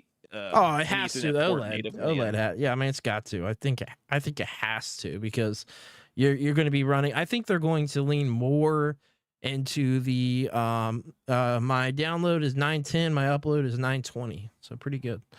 I think that they're going to lean a lot more heavier into the online aspects of Switch 2 being, I think they want to get more into really the console space, if that makes sense. Like they don't want to compete, but they want to be a competitor, if that makes any sense at all. They just need to be competent. Like, let's be fair. Like online multiplayer was the only major drawback. Like voice chat on your phone, like you had to use that because, like, let's be fair, the hardware was just too underpowered for what they wanted to do. They had to use something Oh, sorry, something like that. So that's like the only major thing they really need to fix as far as the actual hardware itself. Yeah. Even if it still requires like a Bluetooth connection, as long as it connects to the console, that makes more sense. Because I mean, to be fair, Microsoft and Sony essentially have Bluetooth. I mean, like, headphones what's crazy anyways, is so that it's not new. the DS and the Wii U had freaking microphones built into the system.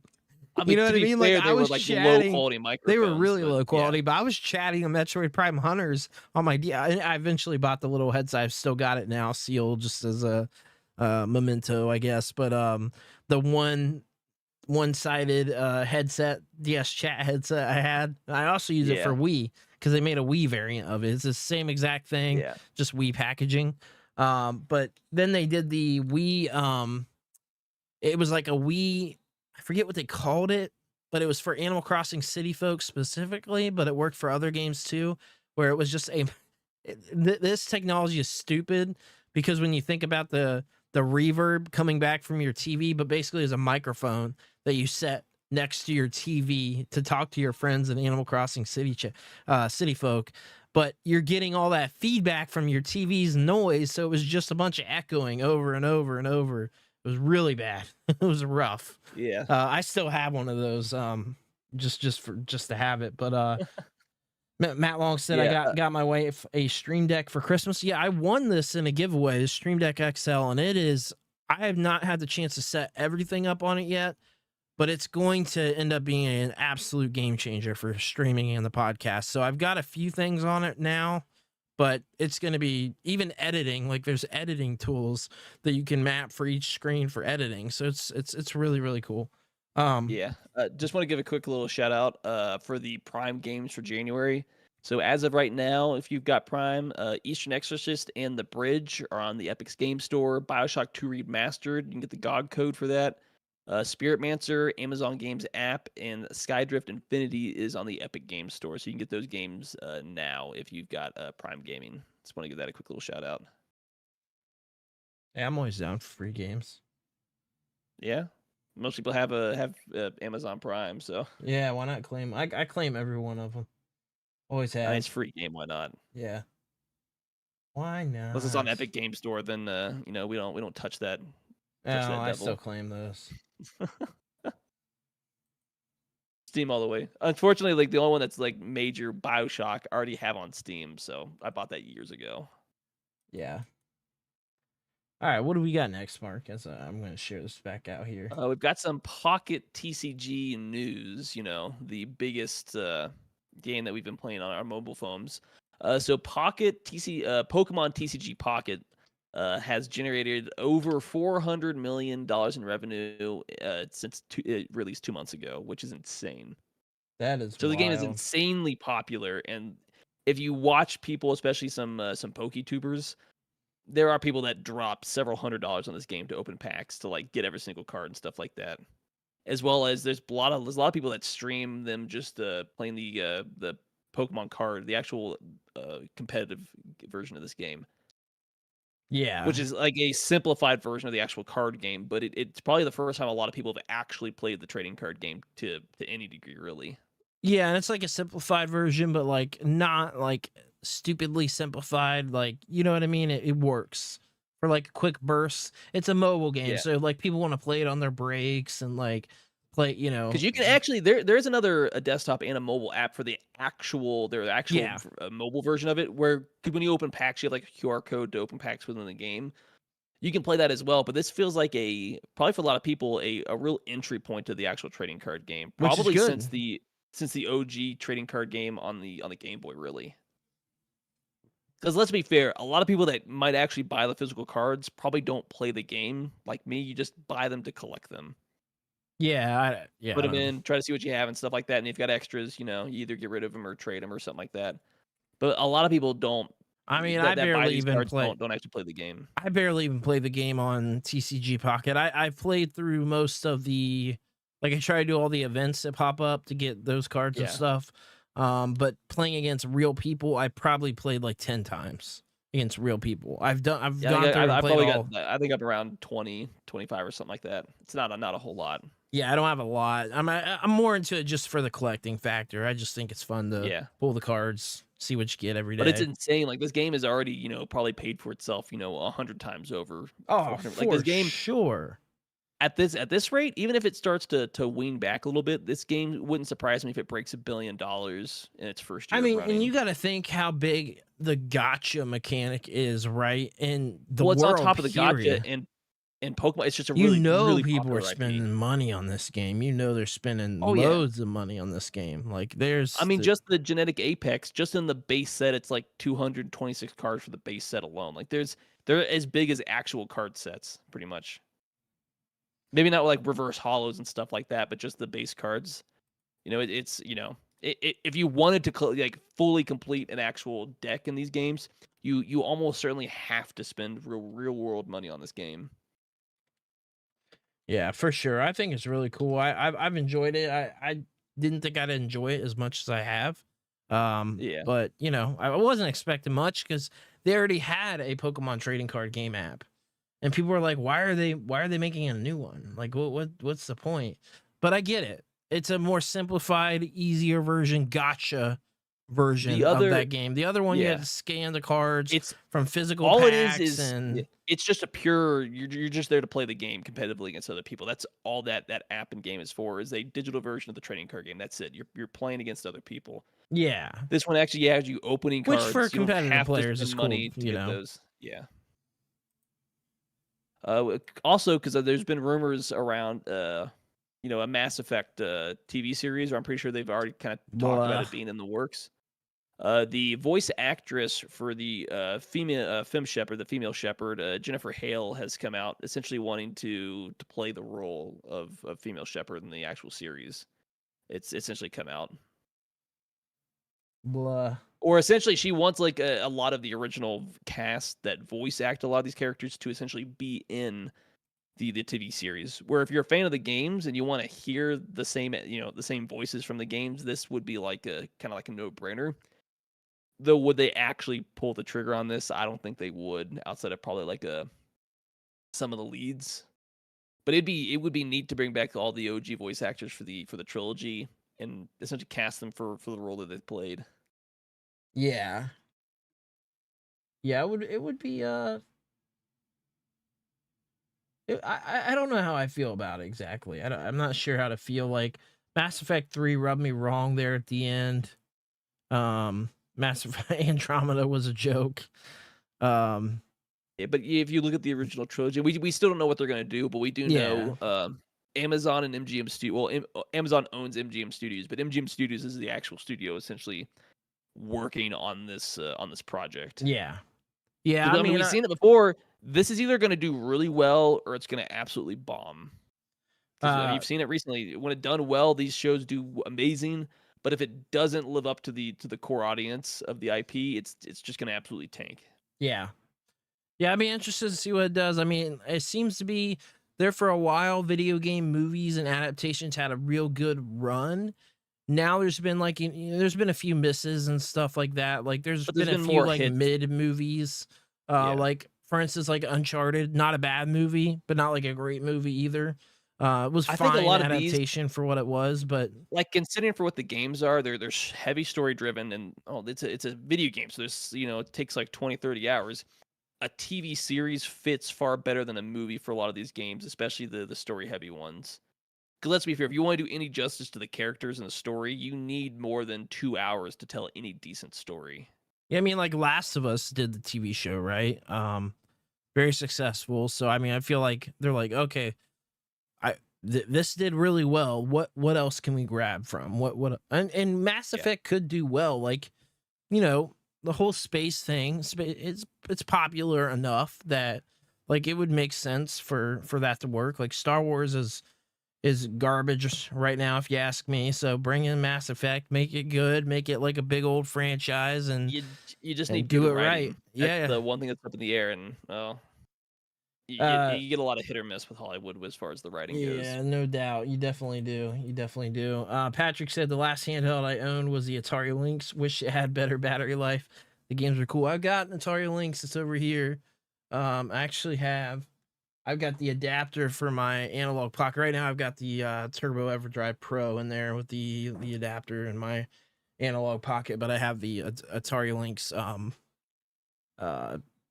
not EverDrive, the Atari Lynx Game Drive, and then the adapter as well. So I love the Atari Lynx. Big fan.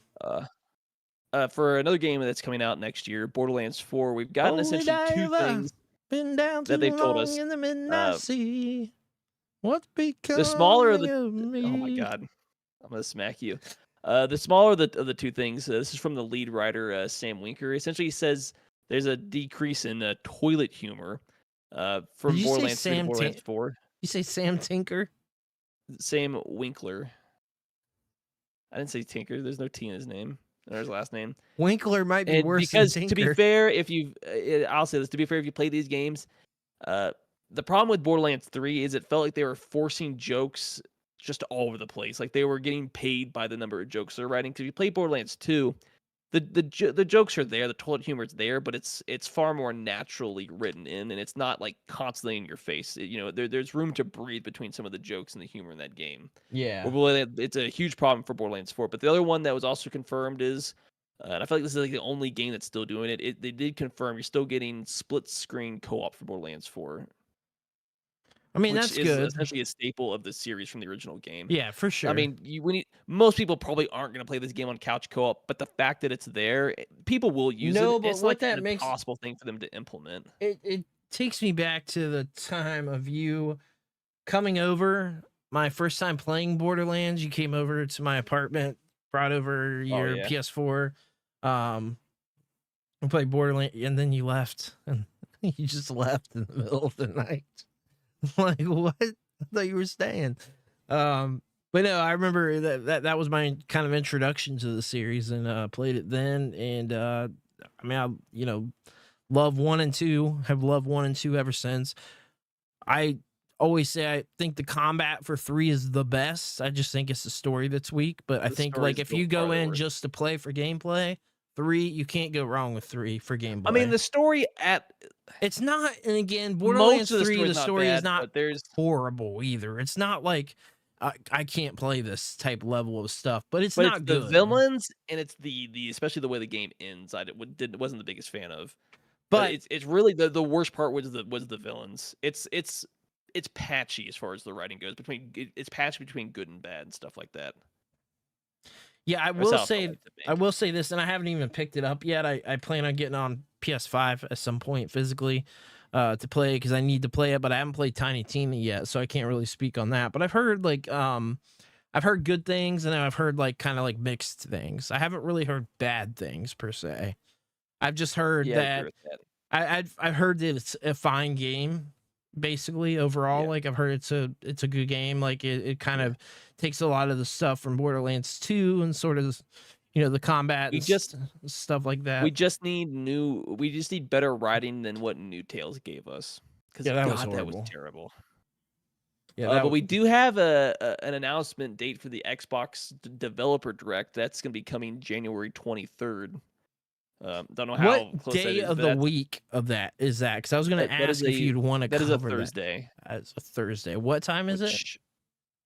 We have the day. I don't know if we actually have a time. I think they just gave us the day of this. All right, so it's January 23rd, 10 a.m. Pacific time, which is a impossibility for me because I'll be at work. Yeah, 10 a.m. Pacific. I covered the last. That'd be 11 a.m. 4 of them live. So I would like to, if I can plan around it. Yeah, because that's maybe make Eastern it work. Time. I don't know. It's so.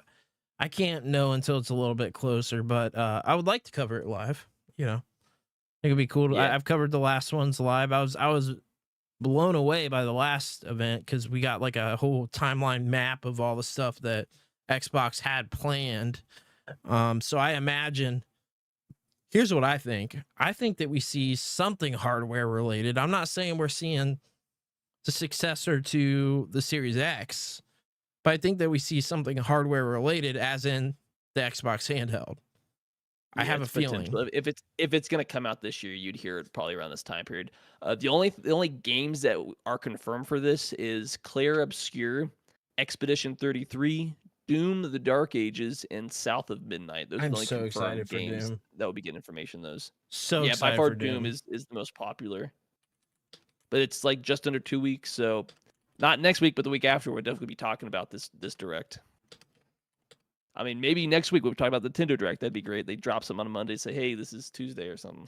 Because they don't drop stuff more than like 72 hours out for their directs. Matt Long said I played some of the Indiana Jones live stream. Did you like the game? I love the game. I still haven't beat it yet, but I'm probably about 12 hours into the game. I think it's fantastic. I was mildly optimistic because I liked the IP. And then I thought that it looked like everything coming out.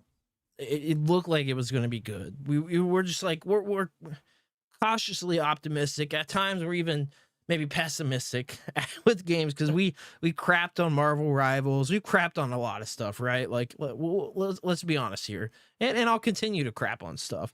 We thought it was going to be another clone. You had the Concord issues. Like there's reasons to be,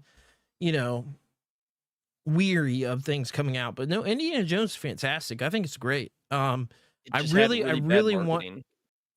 want Mark to play it. I think that he'll like it because I know that you like old Indiana Jones. Yeah, because I'll talk about this. This is old Indiana Jones. Like it's a really good game, but the way it was marketed and the perceived Xbox. That's stuff why on the outside.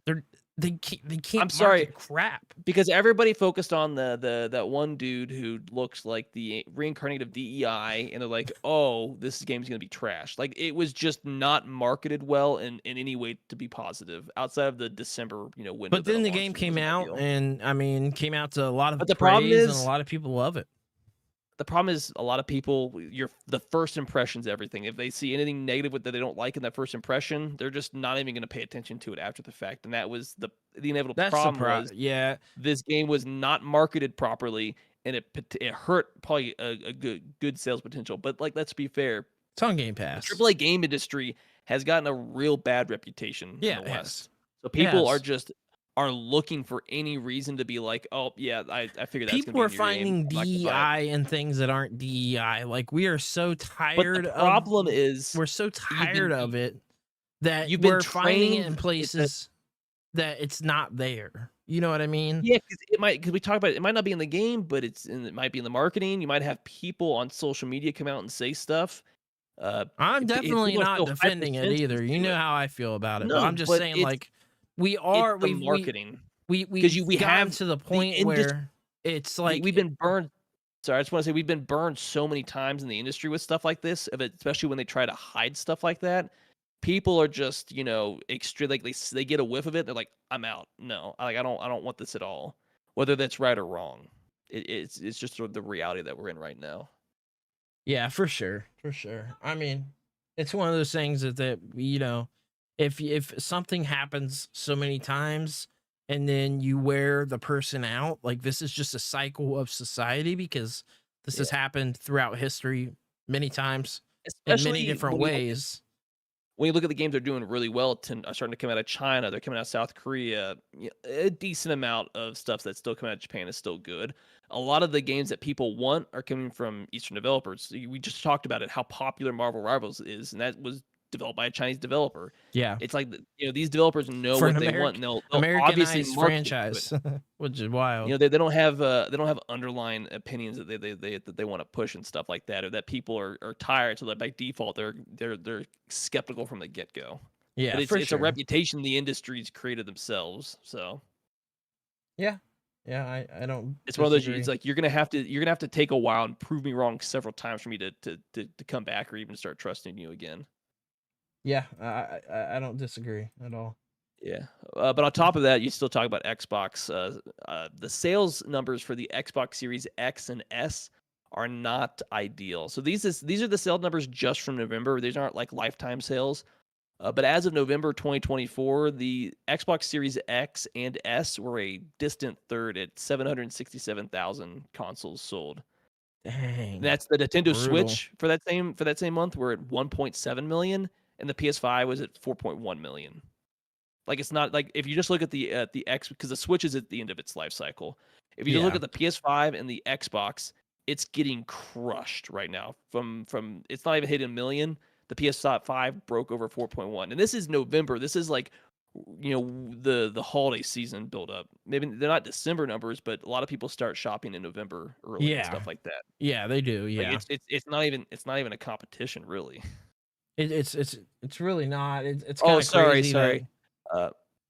On this same thing, on the same tweet that was posted, so the lifetime sales for the Xbox Series S and X, 31.2 million. PS5 is at 67.6 million. Obviously, we know the Switch is at 146 million.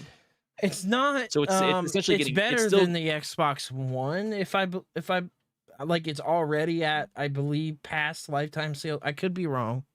Yeah, because they said the PS4, which still sold 4,000 copies in November, is sitting at 117.1 million. Still no Wii U. But it's not good numbers. It's not good numbers. The PS5 has sold over twice as many copies as the Xbox Series X. Like it's the fact that the Xbox, they're never gonna relive their 360 era as far as popularity. Do you think that the PS5 surpasses PS4 sales? Because PS4 sales are crazy. Well, the lifetime sales of the PS5 is at 67.6. Not even the close. PS4 is sitting at 107. I think it'll come close. You think so? Realistically, we're like at the halfway mark of the life, and its sales are probably going to start the halfway slowing mark. down. We're past. I mean, Sony said it themselves. So like, whether or not they sell the PS5 for a few years after, the PS6. Well, you imagine, because they have the PS4 is still selling with 4,000 copies, but they still had some sales. Yeah, it's still at my local Walmart. Doesn't move, but I think it'll come close to it could come close. I don't know if it'll break 100 million for sure. It just it's up in the air. Yeah, I'd also be curious to know how many people have moved to PC, because the PC market is for sure digging into it from where the PS4 was at. Yeah, especially when Sony and Microsoft keep bringing their games to PC. It's less and less of a reason if you're going to pick one, why not go for the PC and get everything all in one? There is a caveat for me. So I love PC now. I truly love PC gaming now. But when it comes to PlayStation first party games, I have absolutely zero interest in playing them on PC. And that's because of the mixed bag that it's been. They're optimized for the PlayStation 5. You don't have to worry about any of those issues. The DualSense controller, I love the haptic feedback. I think it's great. And it plays into a lot of games. And I don't want to worry about optimization issues. I don't want to worry about you can't make the game run correctly on PC for 6 months, and then also waiting as long as you have to wait for the game. To me, it's just like, no thanks. Like, I'll just. A lot of people have massive backlogs. Stellar Blade's the only one I'll probably double dip on. And that's just fair, because of what it is, If you were gonna pick one where you could get everything, and you probably already have a massive backlog of games to play anyways, there's no reason to need to play all these games when they come out, and you're willing to wait as well as potentially save money. It's not the worst decision. Eventually, these games are going to come out sooner and sooner on PC. It's just a matter of them. Well, yeah, they've got to have a port studio working at the same time. I think that's only a matter of time, because Microsoft. Yeah, I think so too. I think they want to go day and day. I think they want to. I just don't think they haven't been able to.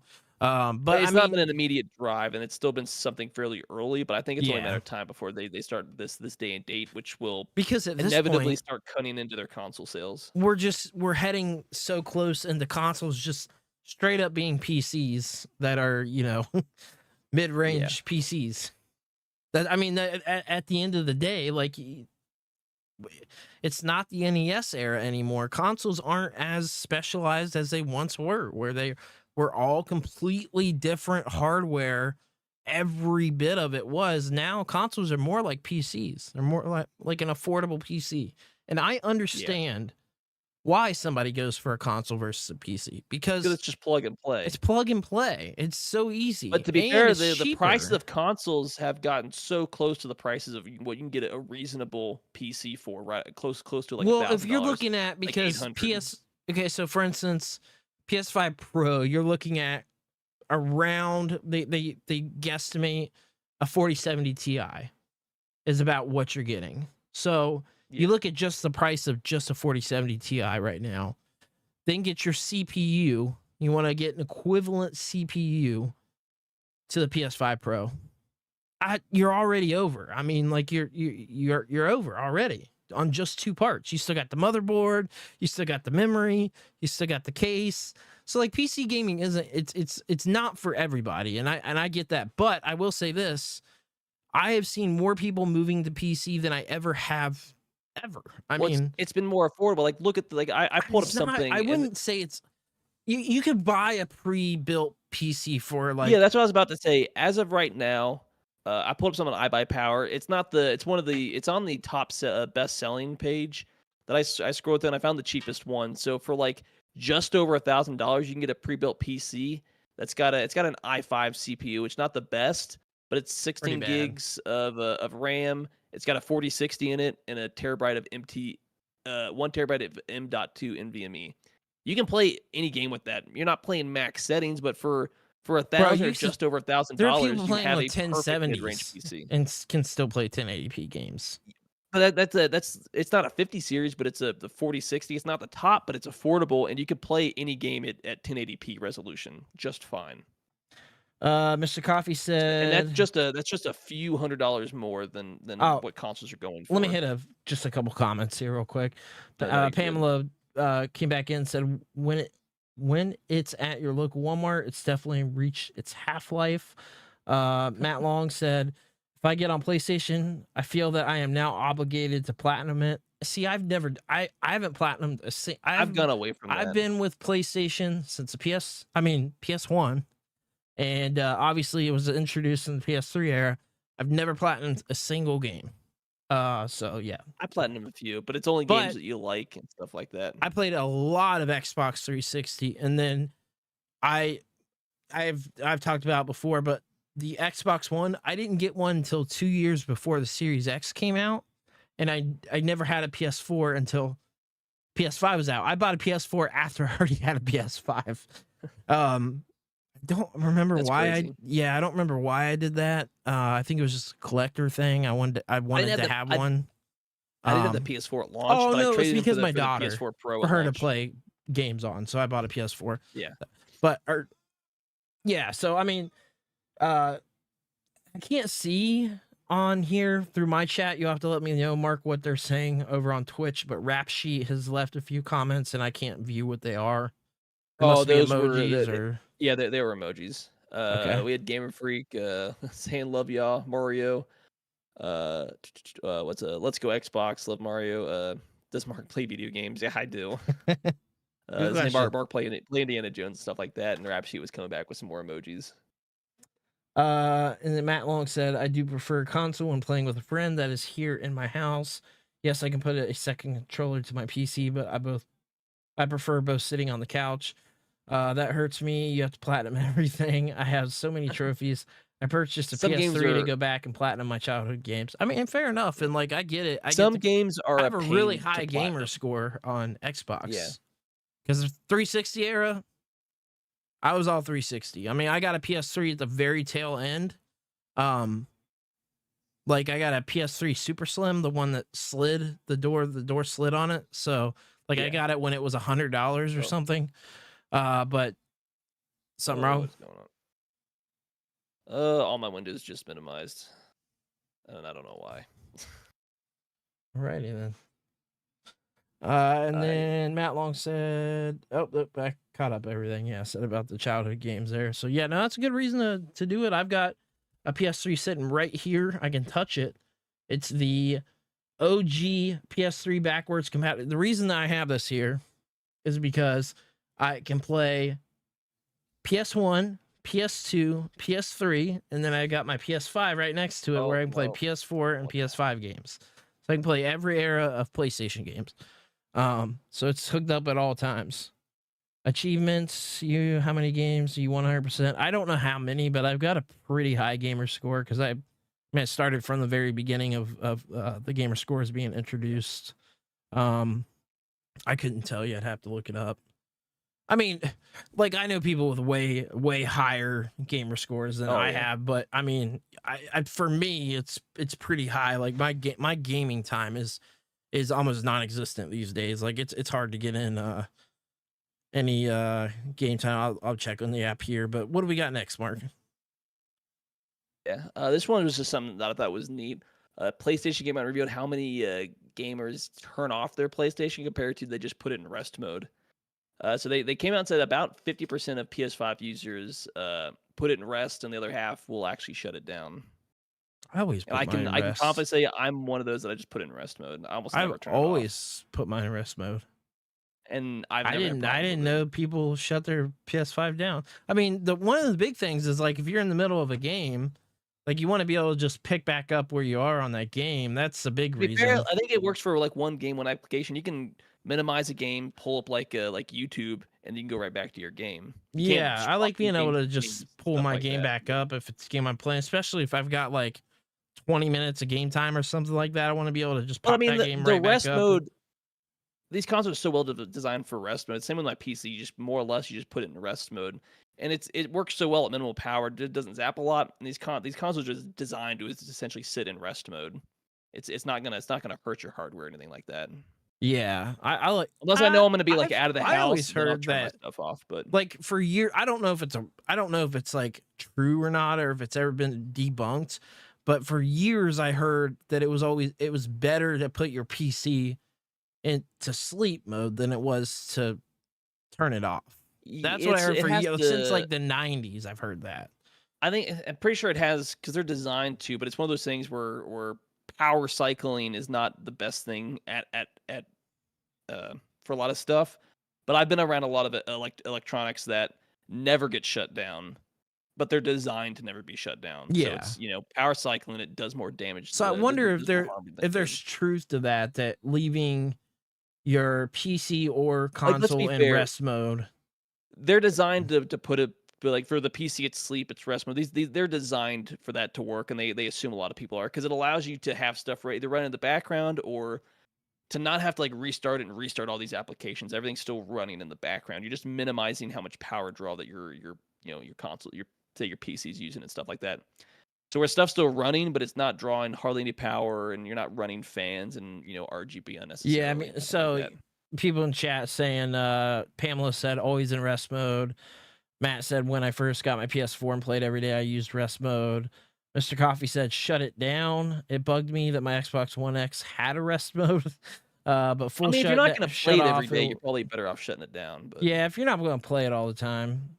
I can hear it such a low hum. But you can hear an Xbox One X. I've never had an Xbox One X, but if you could hear it, yeah, that would bother me too. I wouldn't want to have it in rest mode if that's the case. Matt said I always turn my desktop off, never sleep. I do it for maybe how much my electric would cost. I mean, I don't know. My electric bill's like $50-$60 a month, so it's negligible. Yeah, I mean, very little power is used in rest mode for PC. Like very rest mode to sleep, you're saving pennies on the dollar at that point. If you were to actually look at your energy costs, I do actually think like I can't confirm this, but I do think it actually is bad to power cycle off that much. Like if you're gonna do it every day, if you're doing it every single day, yeah, I don't think it's good. Designed and the base settings on your PC and console are designed with the power save in mind, and stuff like that to minimize the draw and stuff like that. So the power draw is so negligible. Let's put it this way: I've got 1, 2, 3, my PC, Wii U, even. So I've got 4 consoles always on rest mode plus a PC, and electric is negligible. Always in rest. My Wii U has not been turned on in months. It's in rest mode. I mean, like 4 consoles in the 6 months, it probably cost you like $1 or $2 in the energy. It probably it's so little. Like it's the same thing with like with headlight. Because growing up, you still use the old fluorescent. And those drain power. Not terrible, but it drained noticeable because your parents always say turn the lights off and stuff like that. But if you have any of the newer bulbs, especially the LED ones, the power draw is so low you could just leave all your lights on, and you'd see a negligible increase in your power bill and stuff like that. Like we've gotten so good at power saving a lot of our technology. Well, let's be fair. Like some of the stuff still draws power when it's actually on and you're playing it a lot. But there's a lot of stuff that when you're not actively using, it's so good at not drawing such negligible power. But like if you're gonna play your console like once a week, you're probably better off than shutting it off. Like if I'm gonna be gone overnight, I'll shut my PC and stuff off just because I don't want it on, just in case. Yeah, if you're But, gone, I mean, like that's a different story. I would probably shut down. to be fair, it's still negligible. Just because, and I don't know why. Periodically, my PC will wake up from sleep mode for no reason. I don't touch it; it'll just wake up. But that's like a minor thing. I don't know. Interesting. Yeah, Gamer Freak said never shut down a PC. Mr. Coffee said, "Isn't there a big issue with the CMOS battery in the Wii U?" There is, yeah. That is a problem with the Wii U. So if you have your Wii U turned off, if it's plugged up and it's in rest mode, you're fine. But if your Wii U is turned off and not been plugged in, the battery dying would be a problem. Yeah, it's a problem. Pamela said, "I've never heard it hum, but it's in another room. If it were in a bedroom, that would be annoying." Matt Long said, "Can I upload my files to Google Drive while I'm asleep?" Yeah, I think so, because I upload stuff from my phone to. I mean. Yeah, I would think so, right? If you're in sleep mode, I don't know. Yeah, I don't know because I've never done it that way. I mean, I'm not sure about that. You might have to Google that one. I'm not sure on that one, to be honest with you. I think sleep mode is more designed just to it's pretty because you're like my PC when I put it into sleep mode, the fans stop, the lights turn off. Like you visibly hear a lot of stuff turn off. But it's still drawing power to keep all your stuff running in the background. That way, when you come back, you just need to like move your mouse and everything comes right back on. You don't have to like restart the computer, have everything start up, pull up applications and stuff like that. I will say, as far as like moving files though, I don't know. Power cycle before every stream and podcasts, just because of like all the background stuff I've done throughout the week or whatever, working with editing software, different apps that I've had pulled up. I power cycle before anything I'm doing, stream or podcast wise. So I always do that. I always restart the computer before.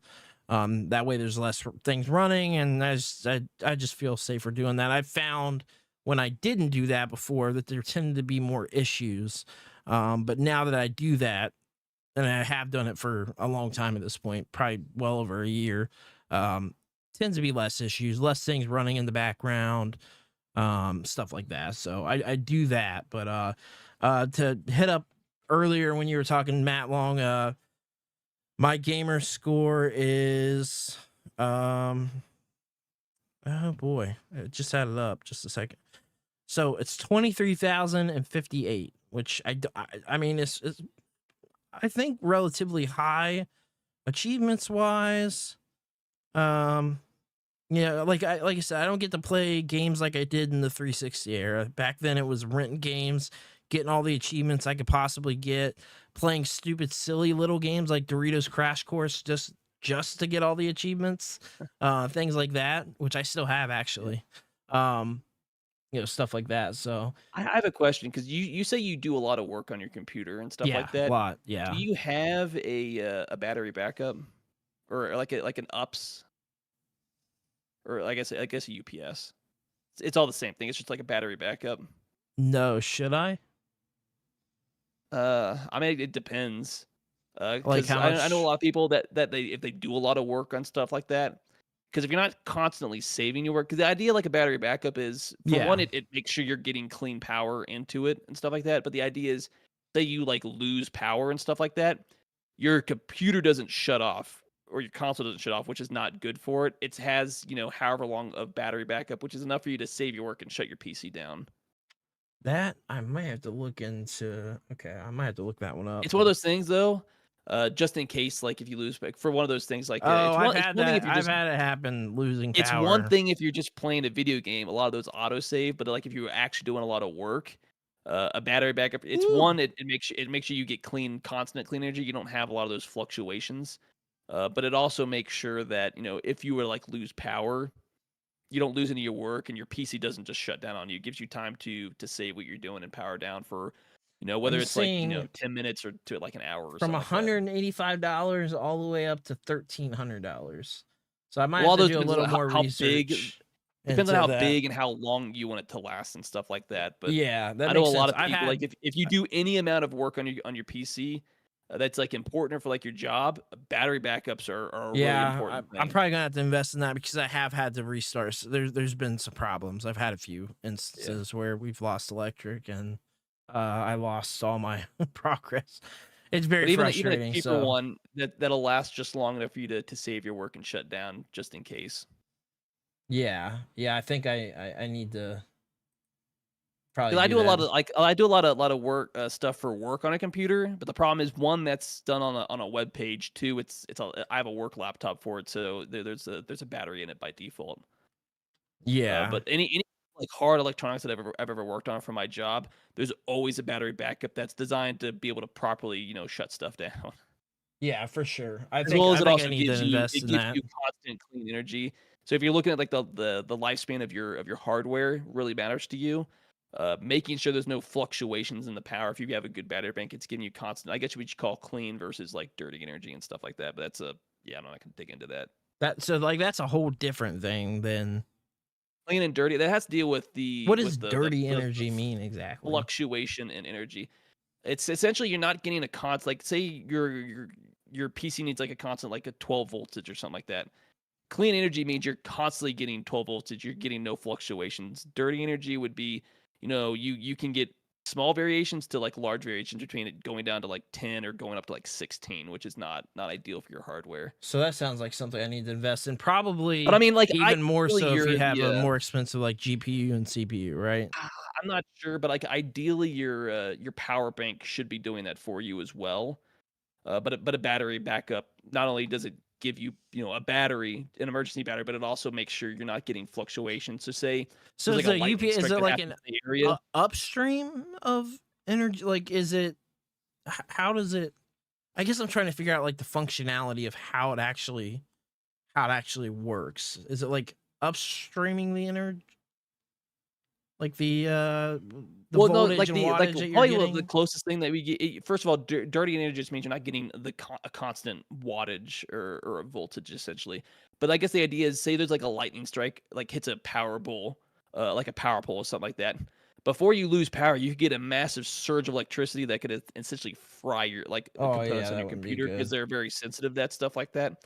A battery, like a proper UPS that does what it's supposed to, or even just a power strip, prevents that voltage, that extreme spike from getting to your stuff. It protects your actual hardware from that happening. It's why you should never plug in like a console or like your computer straight into that wall outlet. You should at very least put it into like a power strip. Yeah, I've got mine If you in get power that strip. if you get that voltage, it's stopping at the power strip. It's not going into your computer and stuff like that. Right. Yeah, I definitely do that. I've got a good power strip too. I spent a lot of money on it. A good monster power strip. It's got like different ports for like green energy, and then like it's got like a variation of plugs for it. So stuff like that. But it's also probably like 8 years old. But I paid a lot for it. I paid almost $200 for it when I bought it new. So well, we went down a rabbit hole. I know we were talking about before. Yeah, I don't know. It's all right. We're having a really good episode. So yeah, two other small little things, I guess. Before we get to some of the big stuff, is one, Team Ninja came out and teased some plans for the 30th anniversary. They're going to announce something in 2025. I don't remember if I saw for sure what it was, but they're like, hey, we're gonna tease something because apparently this is their 30th anniversary. Because they've made games like Ninja Gaiden and Dead or Alive and stuff like that. But apparently they're supposed to be having something that comes out later this year. Or at the very least, I don't know if they've announced it yet. I didn't see. I saw that they're going to announce it, but not something like for sure. Nice. Yeah. Okay. I mean, I guess I don't. Oh, no, you're good. No, yeah. I just saw that and put it out there. So I guess we should be expecting something from them, as well as there are rumors that a Elder Scrolls 4 Oblivion remake could be in the works. Yeah, I saw a meme that said that is what they would. It's rumored to be using Unreal Engine 5. Skyblivion was the meme I saw. They're called Skyblivion. A mod for Skyrim with essentially remaking Oblivion in the same engine. That was like the one thing I saw. I would love a Morrowind and Oblivion remake. I think I like Morrowind and Oblivion a lot. First of all, I find it hard to believe because they say Unreal Engine 5. First of all, Bethesda never used Unreal Engine 5. Well, as well as Unreal Engine 5 isn't particularly good either. It's an overused engine, and it's overused good for first-person with shooters. Problems. It's got problems. It's not the best engine out there, and I think it would be worse for it than I mean, let's be fair. The creation engine is not the best out there, but it's designed for these games. The Unreal Engine isn't designed for games like this. It works better with like a Call of Duty and stuff like that.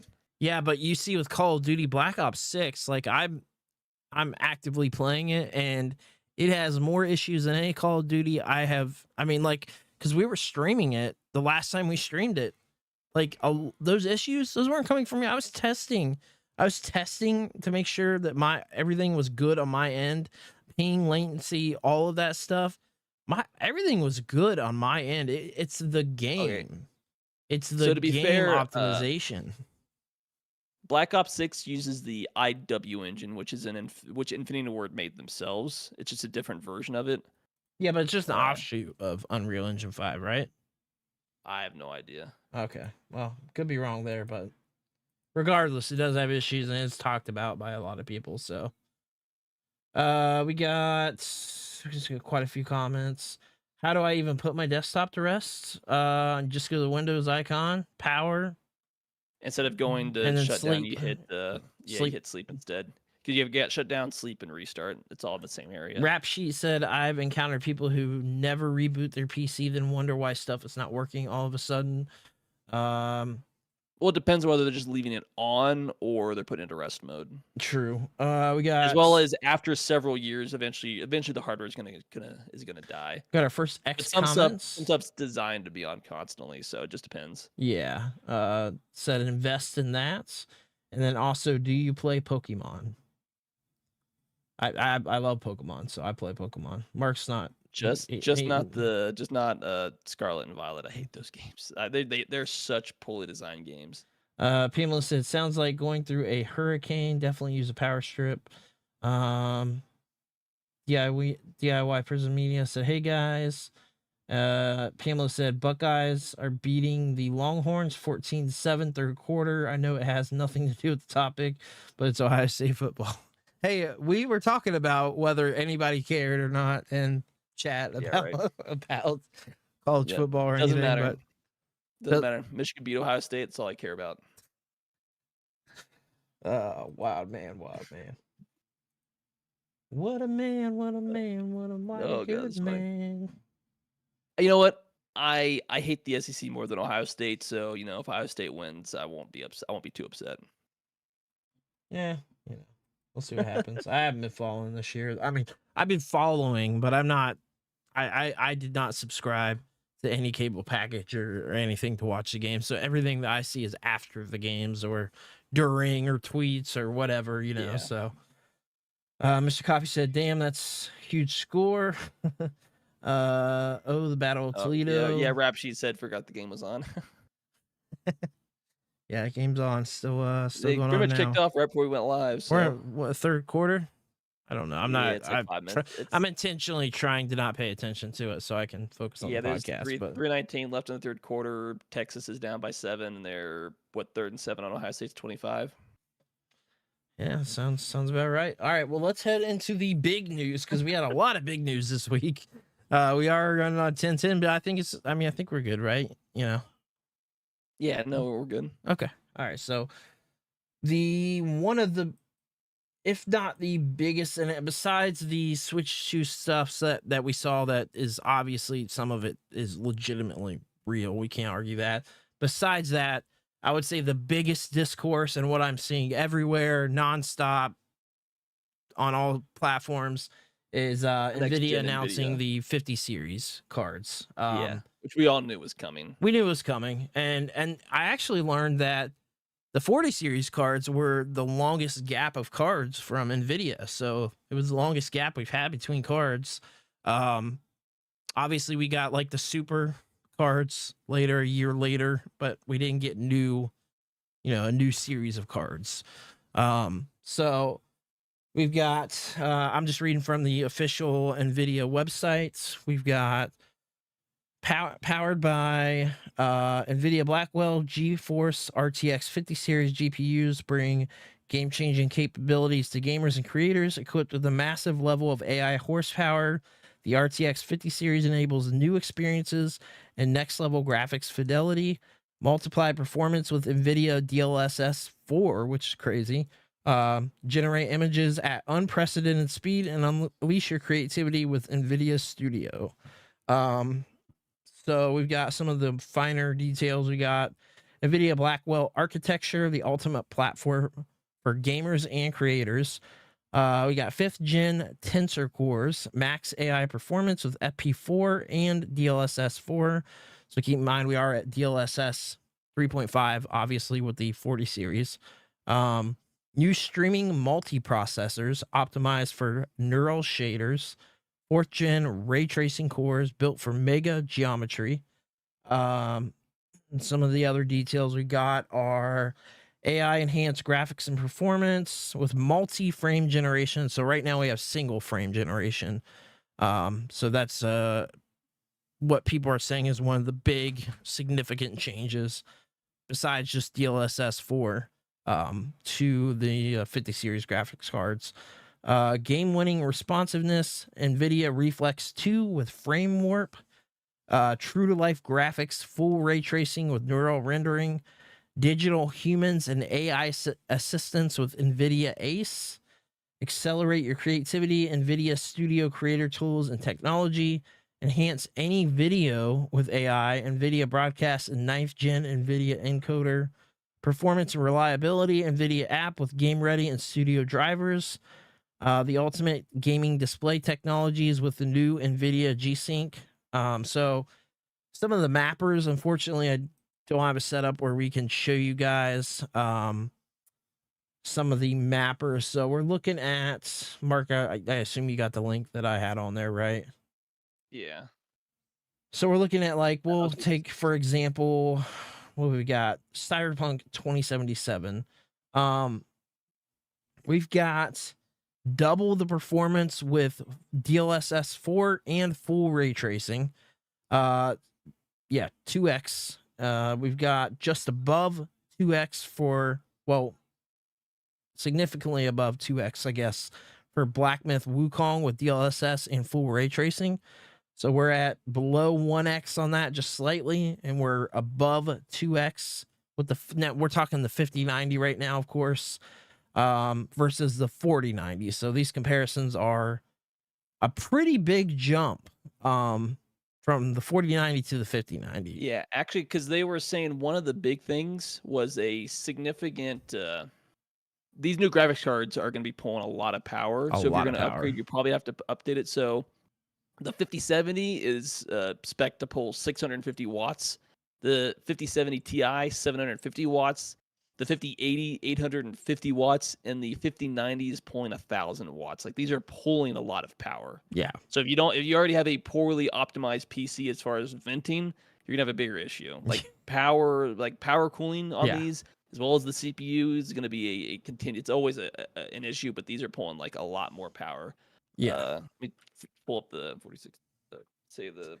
So what I've seen, the 5070 is equivalent to the 4090, essentially, but slightly not as good. I just want to say, because the 4070 that I have only pulls 200 watts. Yeah, so that's a huge and then jump. The 4090. I've got the 4090. I think it pulls what is it, 450 watts? Yeah, the 4090 is, it's right around 850 watts. Okay, on average. Yeah, so I think unless you're using the Zotac, the Zotac 24 Trinity, that pulls 1,000 watts. But it's everything's. I think it's the higher end still pulling close. It's a little bit more, but it's the lower end ones that are pulling significantly more. Yeah, so and of course this for you've got the overhead Founders Edition. Of course, we don't know, from the other cards manufacturers. But it's pulling like an extra 250 watts on just the lower end cards, which is a significant increase in power draw. I mean, which really matters if you're building your own PC and then if you don't have a whole lot of overhead already on your power supply, Yeah. then you might have to upgrade it. But I mean, the jump, and I'm looking at the performance tab right now. The jump is pretty massive. I mean, it's pretty. I think I say if you're looking at the 4070 with the DLSS, you're looking at about on when they looked at like you're looking at like what, about a 30%, depending on the game you're playing, increase. It was like the maximum that people saw was a 30% increase. Yeah. For the that's a 30% increase in frame rates.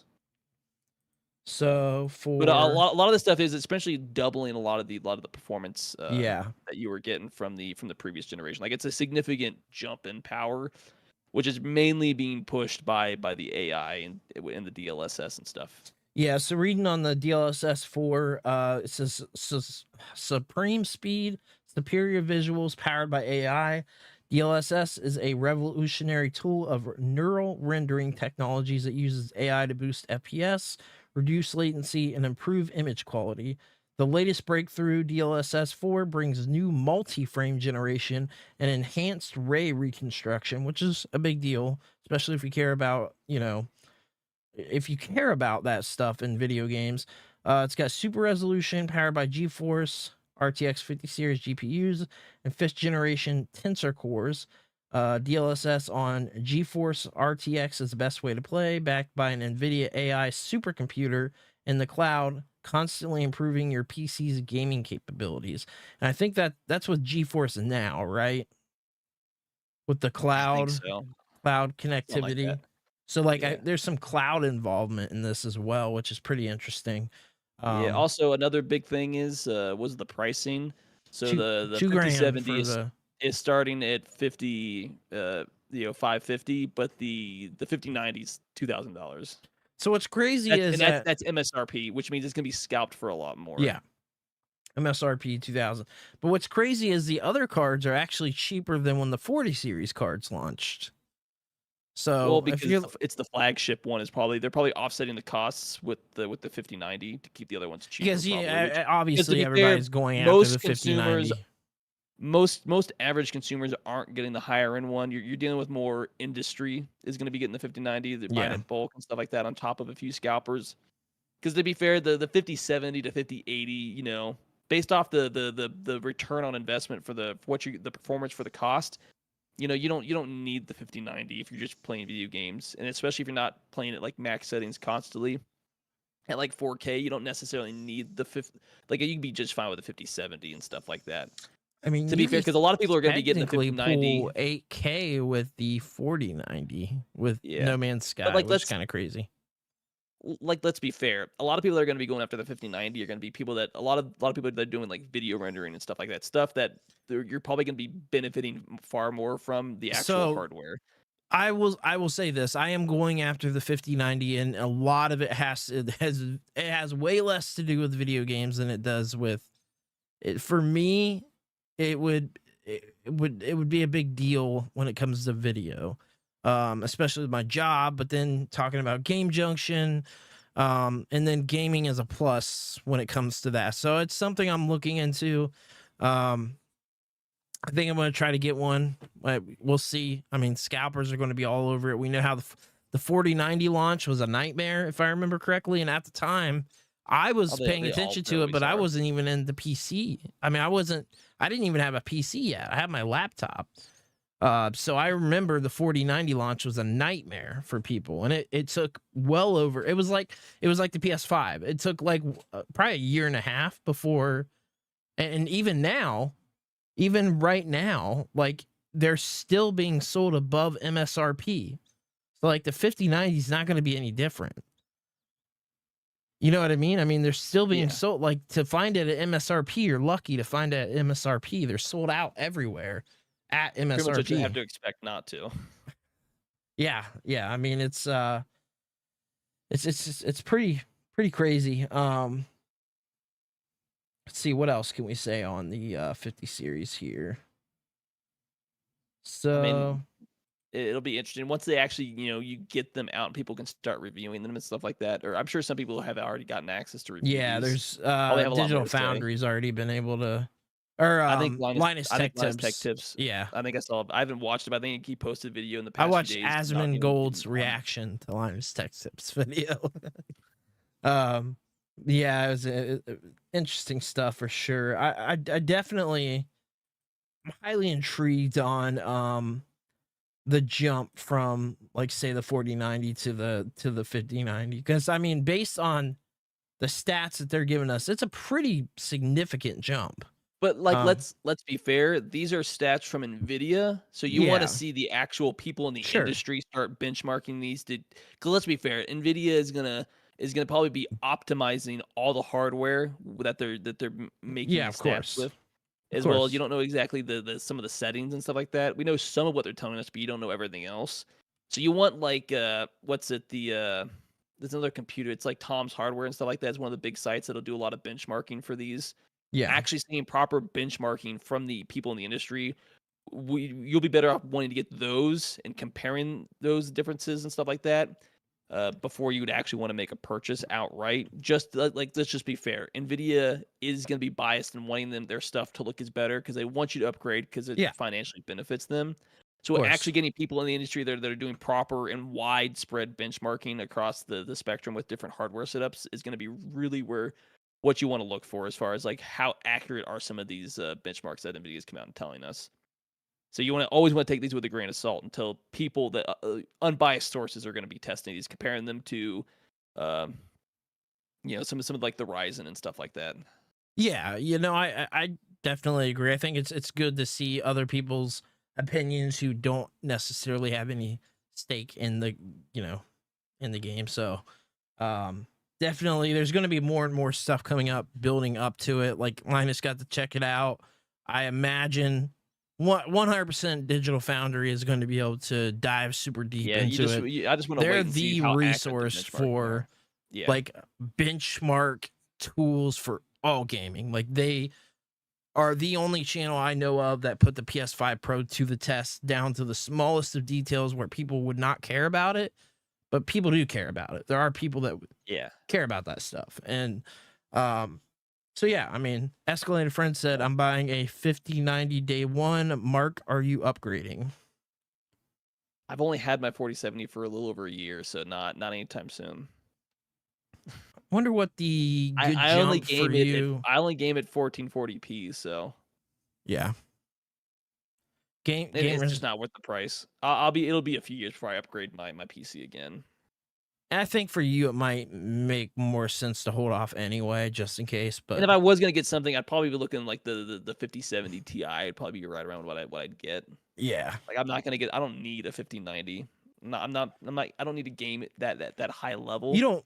Yeah. You don't work from your computer a lot either, and stuff like that. Like, there's a lot of other reasons besides. I mean, gaming, I work on like, a computer. I have 1440p monitors myself, so like the 4K thing to me, I want to have a 4K monitor to have a 4K monitor, because I mean, like, there are most of the time I care more about performance, usually with video games.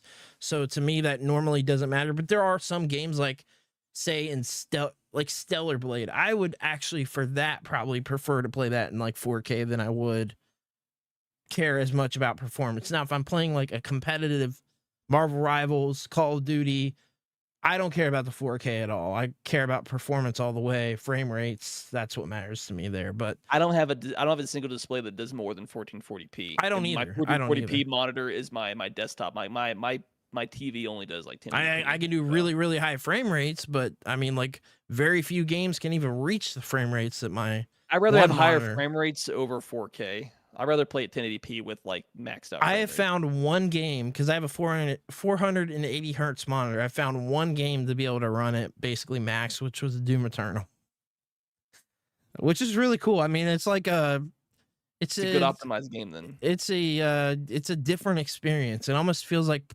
it's different playing at that high of a frame rate. It just feels. I don't even know how. And there are some games that might give you like 200 frames, but anything above 60, you're just not really seeing, to be fair. Yeah, for sure. Gamers Nexus is a great technical source for these PC parts. Their breakdowns are for uber hardcore PC gamers. Yeah, that's a good. I don't can't say I necessarily watch them that much. They pop up every now and again in my feed. I don't know too much about them, but I've watched some videos here and there. All right, what do we got next, Mark? I think we're jumping in Switch 2 stuff, if I remember correctly. Yeah, I was just getting stuff pulled up real quick, just to make sure I have it. Yeah. Okay, yeah. So obviously they say Nintendo. Yeah, unsurprisingly, Nintendo didn't really mention anything at CES. I don't think this was ever a realistic thing. They were never going to launch the Switch 2. They did the Game Boy. The Switch 2 specifically, like if you were expecting any kind of like announcement around CES, you were smoking something. Yeah, it was never going to happen. Nintendo was always going to do this stuff in house with their directs, and they always do a direct in January anyway. So it's like I did not expect. It's only January 10th, so you have like another 3 weeks before you to get an announcement. So yeah, for sure. I don't know if there's anything a whole lot about this other than the fact that they didn't come out and say anything, but none of us were expecting this to happen. So well, I guess diving into the other Switch 2 stuff. So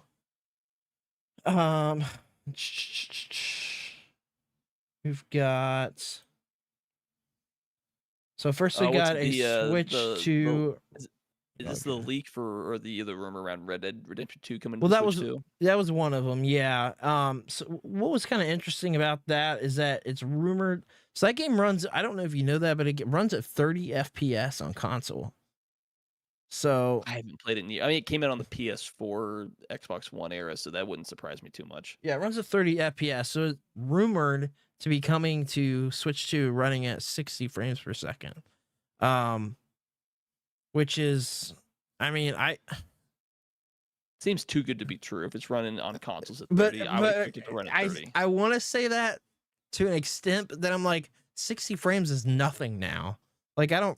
But like, to be fair, if this is equivalent to the console it came out on, which is PS4, I'd expect it to run equivalent to the PS4, which is, if it's running at 30 FPS, it's probably what you're going to get on this. The only thing I'll say to that is that PS4 didn't have DLSS, which is going to boost frame rate. Don't know how much that does and how optimized the game is. I wouldn't hang your hat that you're going to get an extra 30 frames just on DLSS alone.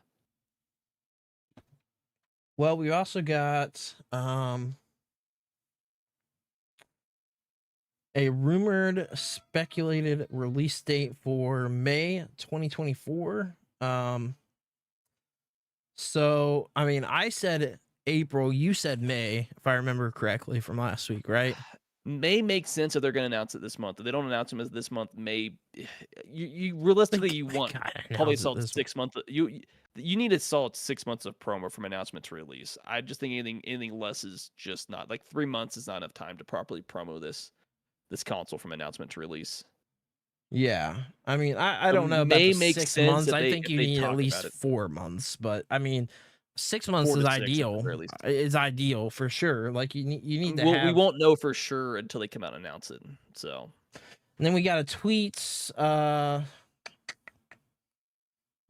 this was about the backward compatibility, so we know about that. So that's some old news there.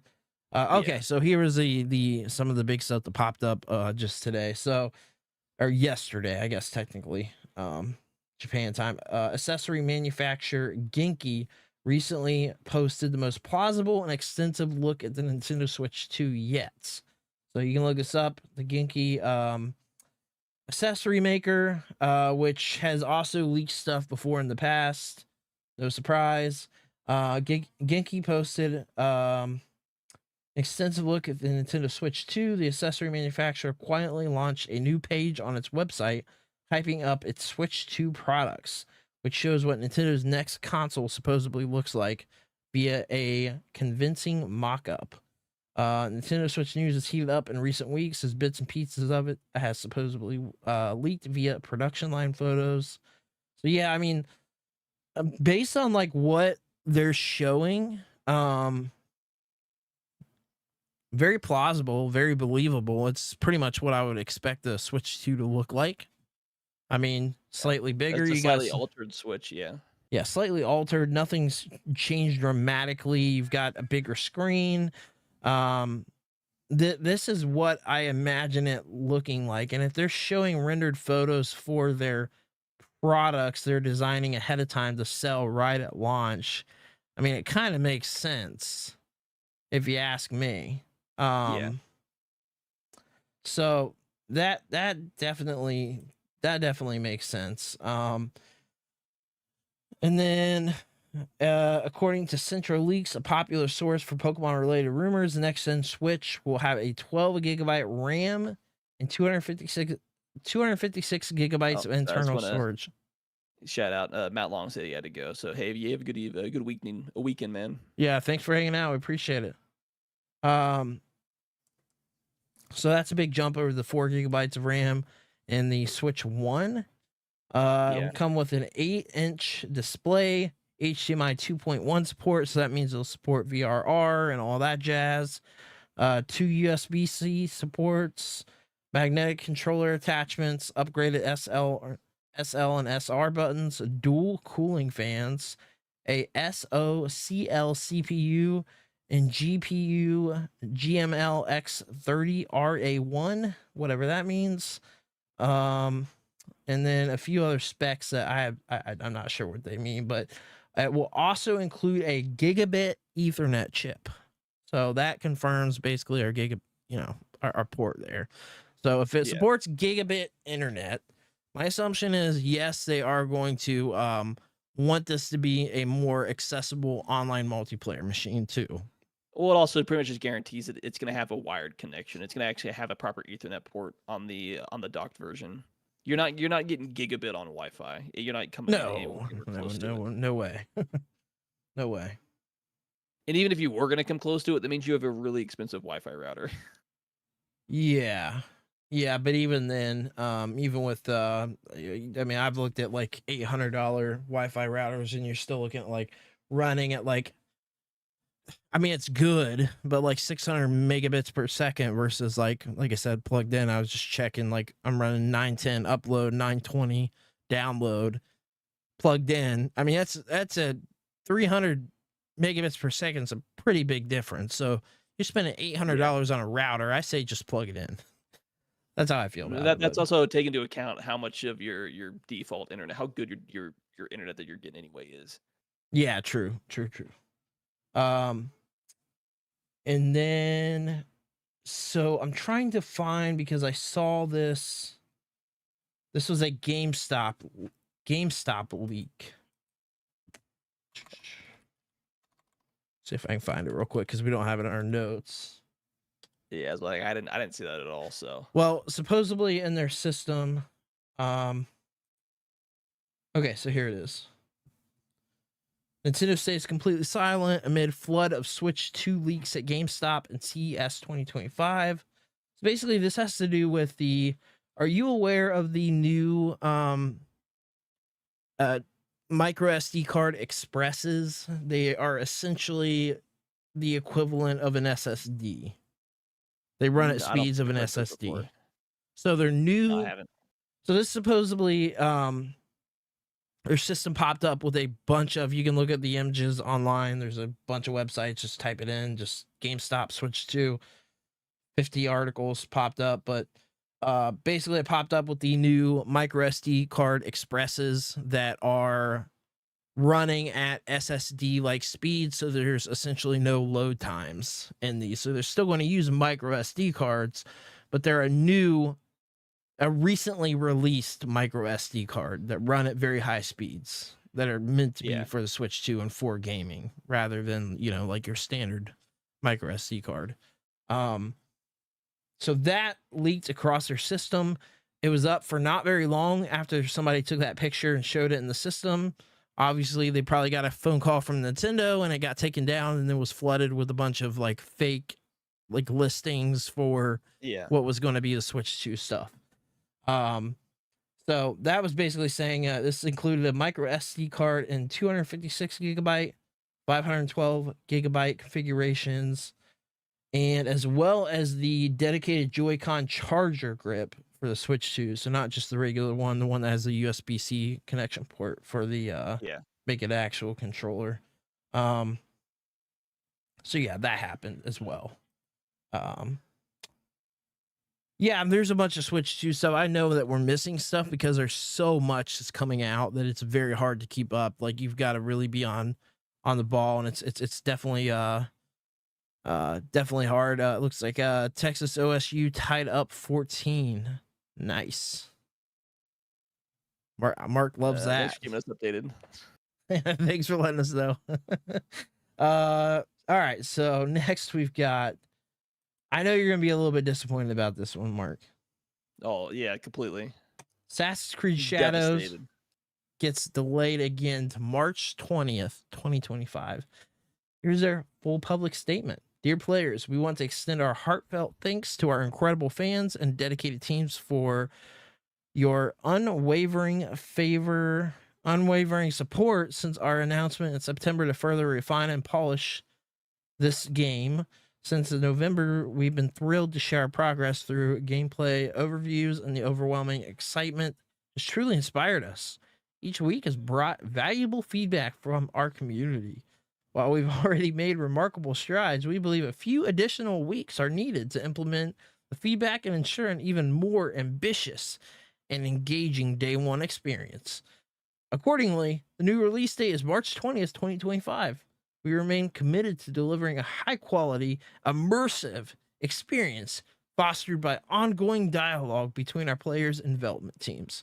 We know you're eager to learn more about Assassin's Creed Shadows, and we're excited to share that more updates will be coming your way very soon. Mark Alexis Cote on behalf of all teams working on Assassin's Creed Shadows. All I heard was a bunch of PR slop. They didn't say anything other than the game's delayed for like another month because, well, we suck at game development.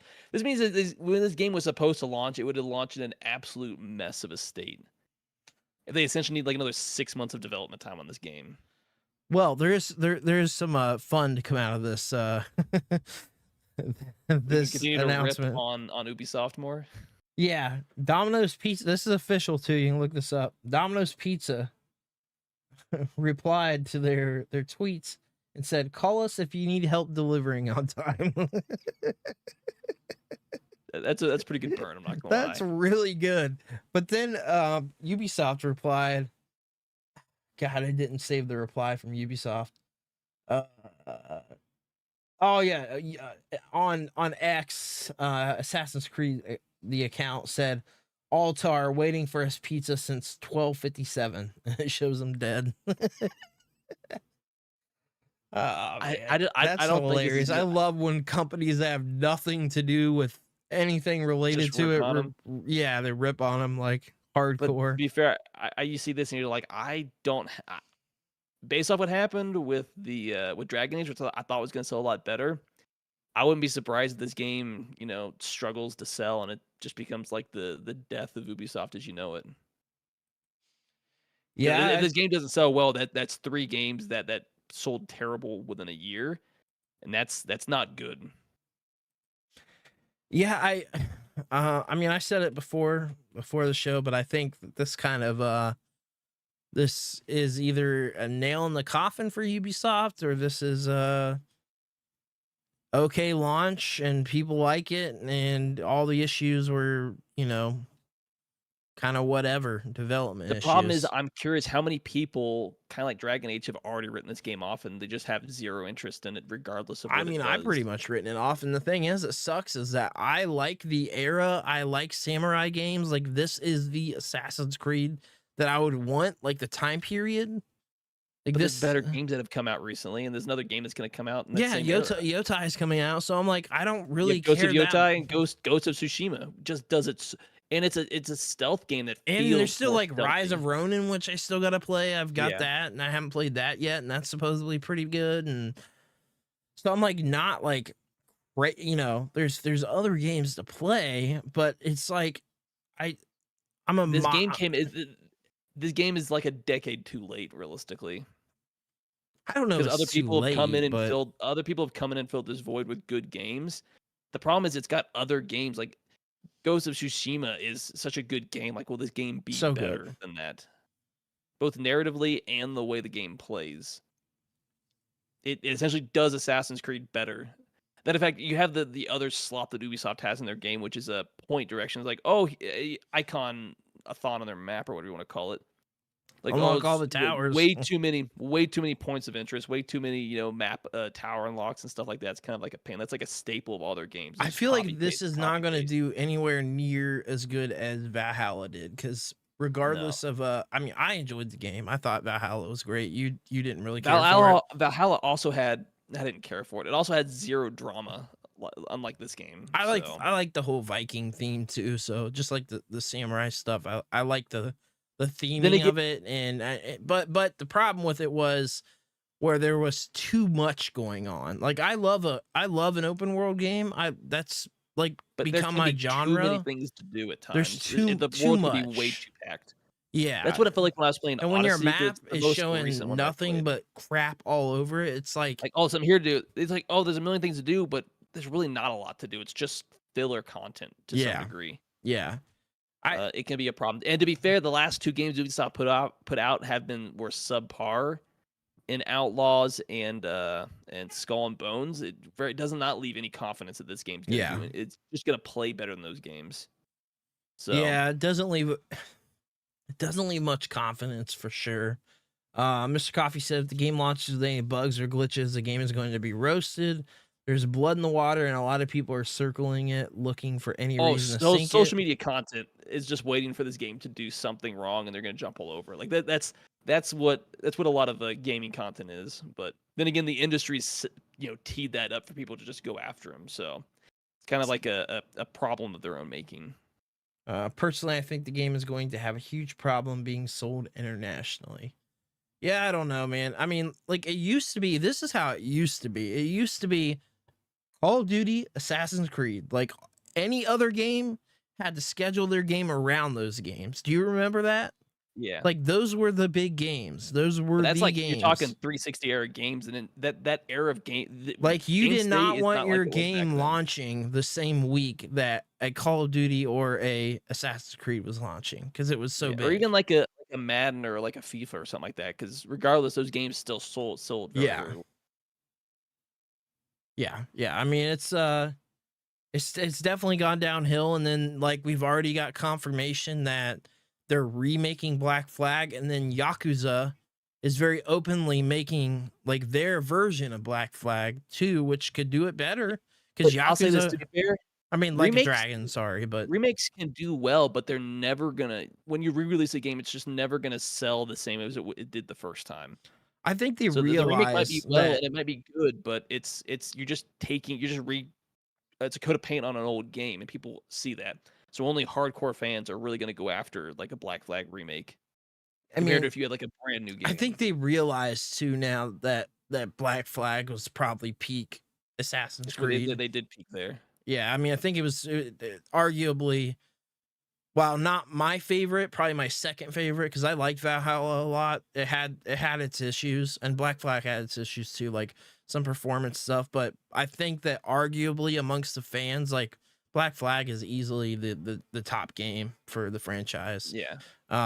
So I think that Like a Dragon doing what it's doing and being very openly saying, "Oh, Skull and Bones completely failed at taking the concept of Black Flag.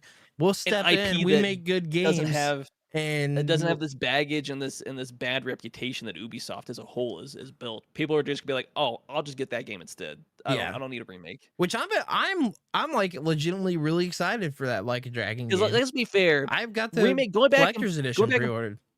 Going back and played old games are fun, but you want to play a new game with a new experience sometimes.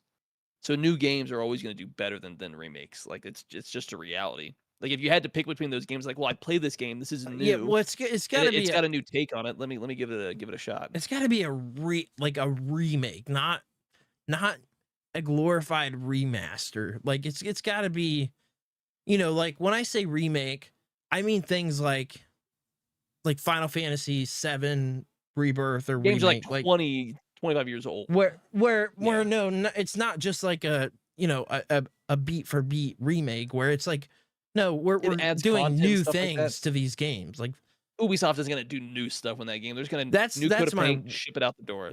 I mean, like, are we even going to make it to a Black Flag remake? Because if this doesn't do well, like this doesn't spell good news. We saw that the Star Wars Outlaws stuff really did them in. Like that was not good. What a mess that was. Skull and Bones. To be fair, it really started with Skull and Bones. It was not what people wanted. Come out and say a quadruple A game, make up your own term. Like, are you an idiot? Problem was, you were expecting a more in-depth Black Flag, and you got a bare bones Black Flag. Like, it's so much you can't do. It's like, how do you look at this and say, yeah, they love Black Flag, they'll absolutely love this game? You don't even do it. It's just like a simulator, if anything else. Yeah. Yeah, I don't know. Escalated Friend said I love old games too. I mean, I do too, but yeah, it's one of those you look things at where the it's industry as a whole. I mean, most people want to play new games and have new experiences. Yeah. So I'm talking more just industry trends as a whole. All right, what do we got next, Mark? This is one of the things we talked about because we have no idea how this is going to affect gaming long term. But essentially the U.S. Department of Defense came out and declared Tencent a Chinese military company, essentially, which then adds blacklisting to that company for certain things. So this could have for companies that Tencent's invested in, could have potential long-term effects as far as it, either certain studios are not allowed to do certain things in the U.S. or certain investments, Tencent's not allowed to invest in certain companies and stuff like that, or potentially Tencent products might not be allowed to be sold in the U.S. or in other companies.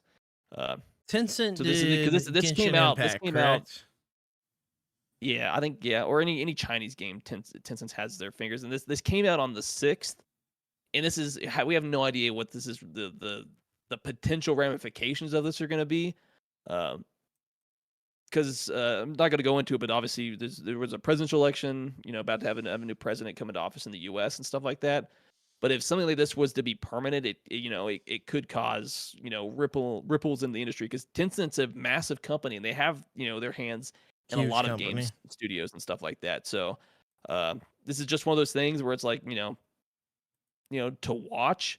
I mean, we were talking about before the whole TikTok stuff. If that goes forward, that's going to have impacts and stuff like that moving forward. If it gets banned off of mobile stores and stuff like that, this could have a potentially the same thing and stuff like that. So I think it's and then in the immediate it has zero impact, but in 2 years, if this was to stay and stuff like that, or there's opinions change, this could have a very interesting impacts on the game industry.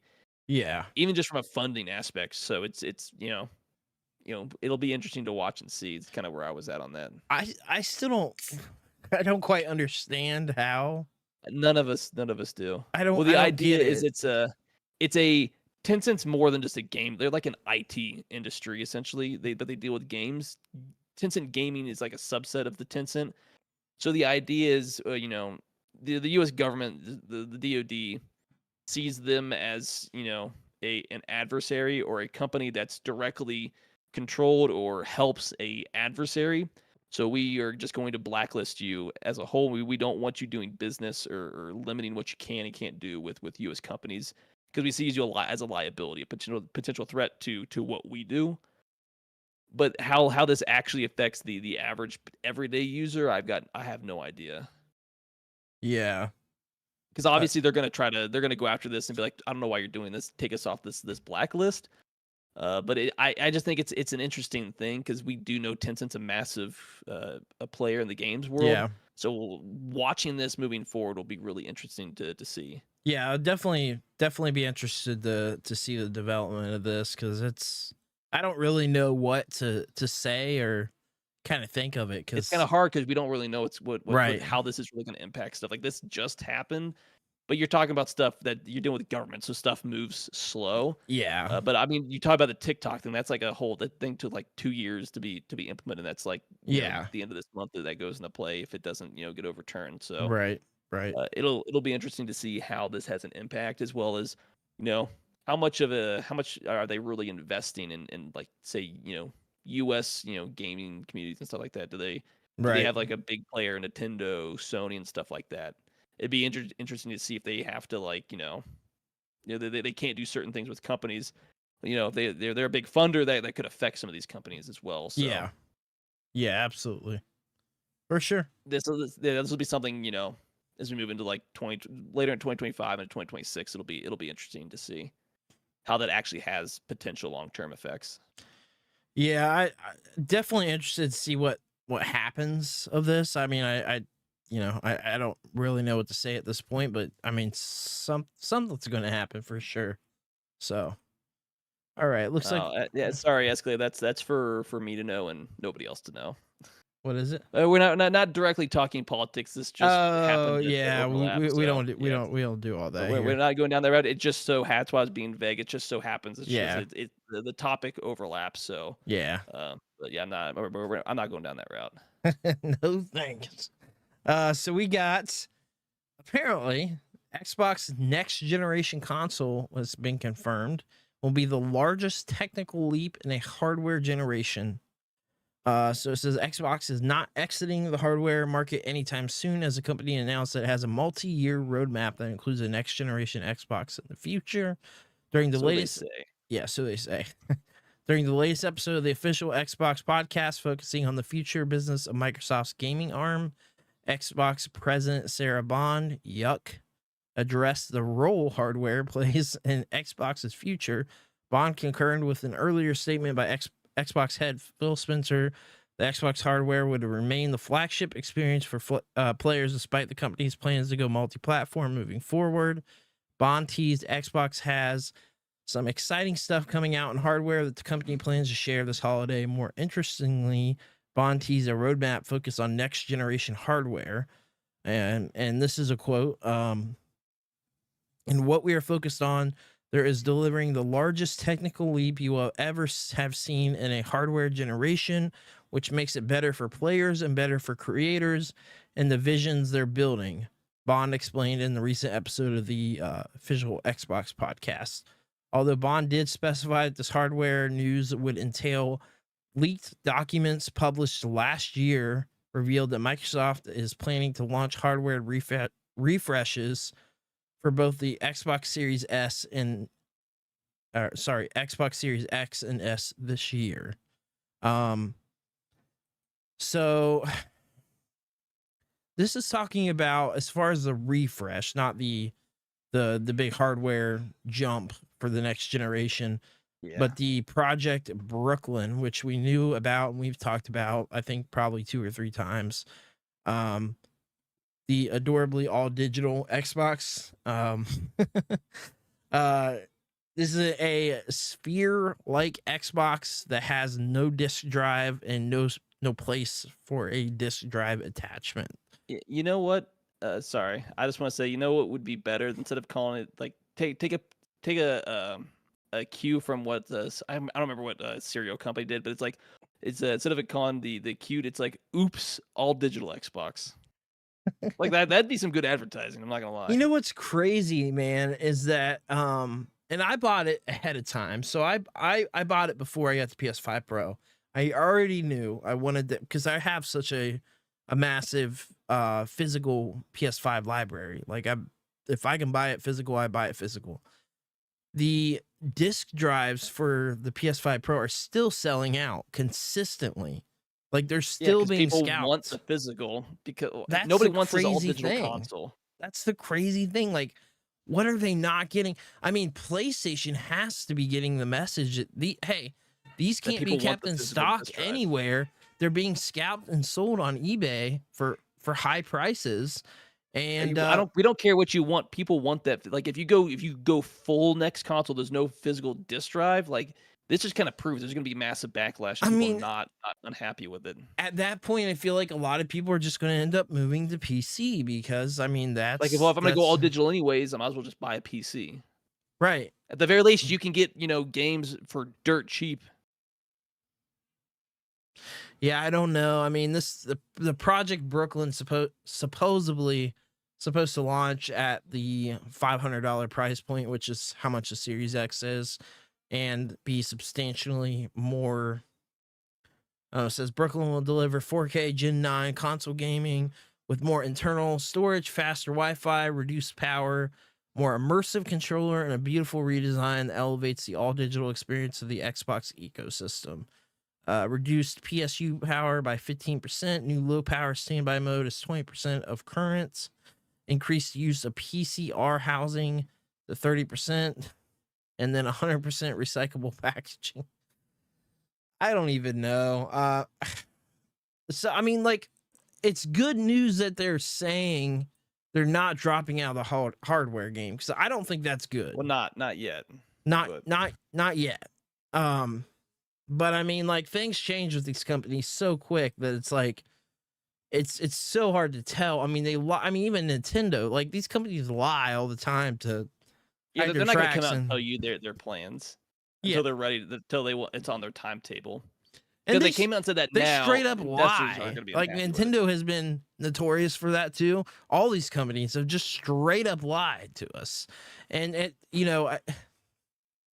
not going to tell us all their plans. So it's like, I don't know. Like, I hope that they don't completely drop out of the hardware game, because, like I said, that leaves very little competition in the console space. When it comes to just being, if it were just Nintendo and just Sony, like, there's no, to me, that's not a competition, because Nintendo kind of stands on its own to me. Yeah.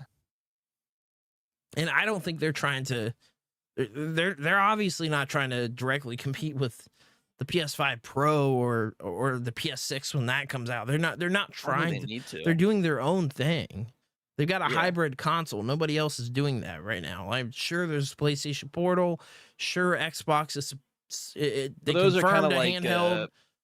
They're like half-assed, attempts at like a handheld. I do think the Xbox handheld is going to be a big deal, because they've got the they did confirm it. And I think that this. But are they going to go the affordable route, or they be like, oh, this is. No, I think they're going to go the high-end route. Which limits the amount of people that are actually going to go that route. Yeah. Nintendo's not going to go that higher. I can't imagine them charging $500-$600 for a handheld. I feel like they're going to try to surpass the Asus ROG Ally X, and we already know that an Asus ROG Ally 2 is on the way. So, and then the Lenovo, which we're getting ready to hit up the CES announcements, but we already know that there's a new Lenovo handheld coming out, which is very, very powerful. Also very expensive. So they're targeting like the high end route, is my assumption with Xbox. That's because they did the same thing with Series X for a while till the PS5 Pro came out. It was the more powerful console technically. Specs wise, it was just barely a more powerful console. And they've always been the company that wants to be the more powerful console, but like at the end of the day, if you don't have games, that doesn't mean crap. Yeah, that's the problem. Their first-party game selection is why nobody's buying your console. Like, sure, you can have a powerful console, but if you don't have the games to play on it, then what's the point? So, I don't know, but I guess we're going to jump into the CES stuff here. There was a lot that got announced there. I'm trying to kind of scroll through what was so the Lenovo Legion Go S brings Steam OS outside of the Steam Deck, which is really, really cool. I think actually, like, very smart move, if you ask me. I mean, to be able to play all your Steam games on a handheld that's more powerful than Steam Deck OLED, which we do know the Steam Deck 2 is coming out, but that Valve is allowing these companies to be able to run their operating system on these other handhelds. I think it's a very smart move. Well, I think it keeps them in their own ecosystem, and it benefits them, because Valve's been in the software space for forever. Yeah, for a very long time. Even if it's not their hardware, well, you're buying products on their platform, which directly profits them, because they get like a 30% cut on stuff on their platforms. So like, why not run your operating system that just keeps people in the Steam ecosystem? Yeah, it says announced during CES, this will be the first gaming handheld not from Valve to use Steam OS. It'll have Windows versions too, but starting in May, you'll be able to get it with the operating system I love so much. Even better, it does look to offer specs with a slight to moderate improvement on the Steam Deck and its starting price of $500. So this is a mid-range handheld, I would say, because the Asus ROG Ally, I think, is like almost $800. Yeah, that's like the high end. Pretty much, Yeah. you're getting close to $1,000. Yeah. I just think eventually you need different tiers, and you need these handhelds to come down in price if you want to sell more of them, like closer to like the $500-$600 range eventually. Especially the more of these are out, the cheaper the technology becomes, and you can just have a lower and a higher end tier essentially. Yeah, for sure. And then we got let's be fair, it's a handheld. There's some trade off going from like a PC to a handheld. You expect that. You just need the average consumer one to be far more affordable. Yeah, for sure. For sure. We've got. So we got the Acer Nitro Blaze 11, which is the biggest gaming handheld. Says while it means it's not necessarily the most convenient, there's a certain maximal joy to being able to carry it around. With so much room, it's packing some impressive specs. But what really takes the cake is its 11-inch display, 2560 by 1600 display. It gets bright. It comes with a sturdy kickstand. It can display up to 120 frames per second. It's also surprisingly lightweight at 2.3 pounds. That's a pound heavier than the Steam Deck, but compared to a laptop, it's still reasonable. So that was. You're not holding it like a laptop, but that's like the one thing that screen is massive for a handheld. That's it. To the point where it's starting to become huge. impractical as hard, but with how big it is. Like after a while, it's not easy to transport. What's the point? Yeah, that's a big screen, dude. Yeah, I saw that. I'm like, I don't know. That might be just too big of a screen for a handheld. It's only too big. Like, yeah, but sometimes it's just bulky, and you just want something that's smaller. Yeah, that's like say what you want about the Switch. It's not overly bulky. It's about the size that you want. You just Yeah, I think the Switch 2 is going to do it about right, where you get a little bit, because like I could use a little bit more of a screen. You know what I mean? Like slightly bigger. You'd expect it to be a little 2 inches in the bigger, but upgrade to the hardware and stuff. But yeah, you don't want something that becomes, something you want something easy that you can throw in like a bag or a backpack and carry around. For sure. I mean, we're past the Game Boy. Well, you got like the chromatic and the analog pocket and stuff for those actual like pocket size little handhelds and stuff. But how many people play on a phone and it doesn't have the biggest screen, but it's big enough to do what you need on it? Yeah, I mean, a lot of it's mobile just players optimizing your games to work on a screen of that size instead of like a TV. Yeah, for sure. Well, do we have anything else that you wanted to bring up for this week? No, I think we've good. I mean, it's been a while since we've hit close to 3 hours. So yeah, for sure. There's just so much to talk about. Appreciate all the 193 people that are still in here hanging out with us. Yeah, we ran it early on for like a half hour on some random stuff, so that didn't help. But hey, it was good though. Keeps podcast interesting. Yeah, it was a good episode though. I enjoyed it.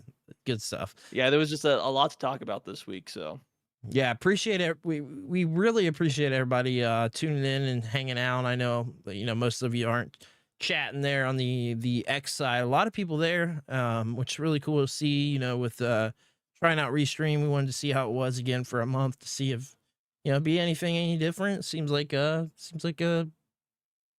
good way to go now. I seems a little bit different than the last time we used it. So, what do we got coming up? I'm not sure, to be honest. I've had a lot of other stuff that's preventing me from doing anything. So tomorrow we've got tomorrow we're streaming Marvel Rivals. I do know that at 8 p.m. Eastern Standard Time.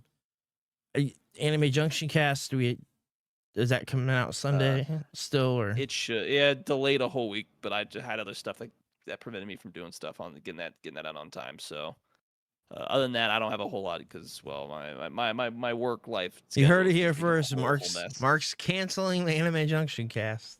No. But hey, other than the other thing, we're back to we're ahead an episode again just because I was delayed on getting the other one out. So yeah. Well, I mean, we're gonna be talking about some Gundams, so I'm kind of excited about that because it's been a while with Gundam for me. So I'm always excited to check out or revisit, some of these and check out some of the new stuff as well and stuff like that. So we do, we kind of cover a little bit of everything, I think. So wait on next week to where I can finally start, It'll be new. It'll be episode 3, but it'll be a new episode of solo leveling for me. So well, this is go episode ahead. 2, but I already watched the first 2. So go ahead and watch the original Godzilla, because I think we need to try to film that at some point this week. It's going to take us 1 hour. I mean, I'm sure we can fit it in an hour somewhere to film it. 1 hour, talk about the movie. That'll be our first episode. So yeah, plan on doing that. And then yeah, I'm not sure video wise. I've been behind as well. Unfortunately, work's been really, really busy. We had all the stuff with snow, daughter being home, so I've not had a chance to even film anything yet. I don't have a script or anything, or I don't know what I'm filming yet. So something will be out soon, but I just don't know what yet. So unfortunately, I've also been behind getting a video out on YouTube. But you know, hopefully the streaming and the podcasting and stuff makes up for that and all that. So, and then, you know, every Monday I put out stream schedule. Unfortunately, Mark is not going to be streaming every Sunday now. So we'll just plan on, if he can fill something in or whatever, do a pop-up stream or something like that. Maybe he can do that. And then I'm going to attempt to try to do, you know, a stream here and there through the week. Again, for me, it's like, I know day of typically. So I don't think that sucks. So, but hey, you know, using Restream and stuff now too with it might not be so bad. So it might be the way to go. Got to make sure you're signed in and good to go. Like, if you do a pop-up stream for an hour or something like that, it shouldn't be too hard to do. So try to do that and stuff here and there. But yeah, again, like I said, we'll be live for people watching live right now. We'll be live tomorrow, streaming Marvel Rivals, 8 p.m. Eastern Standard Time. And then for our audio listeners, we are live with the podcast every Friday at 8 p.m. Eastern Standard Time, as well as a stream of something every single Saturday, same time. So appreciate everybody watching. Hope everybody has a great night, and we'll see you all later.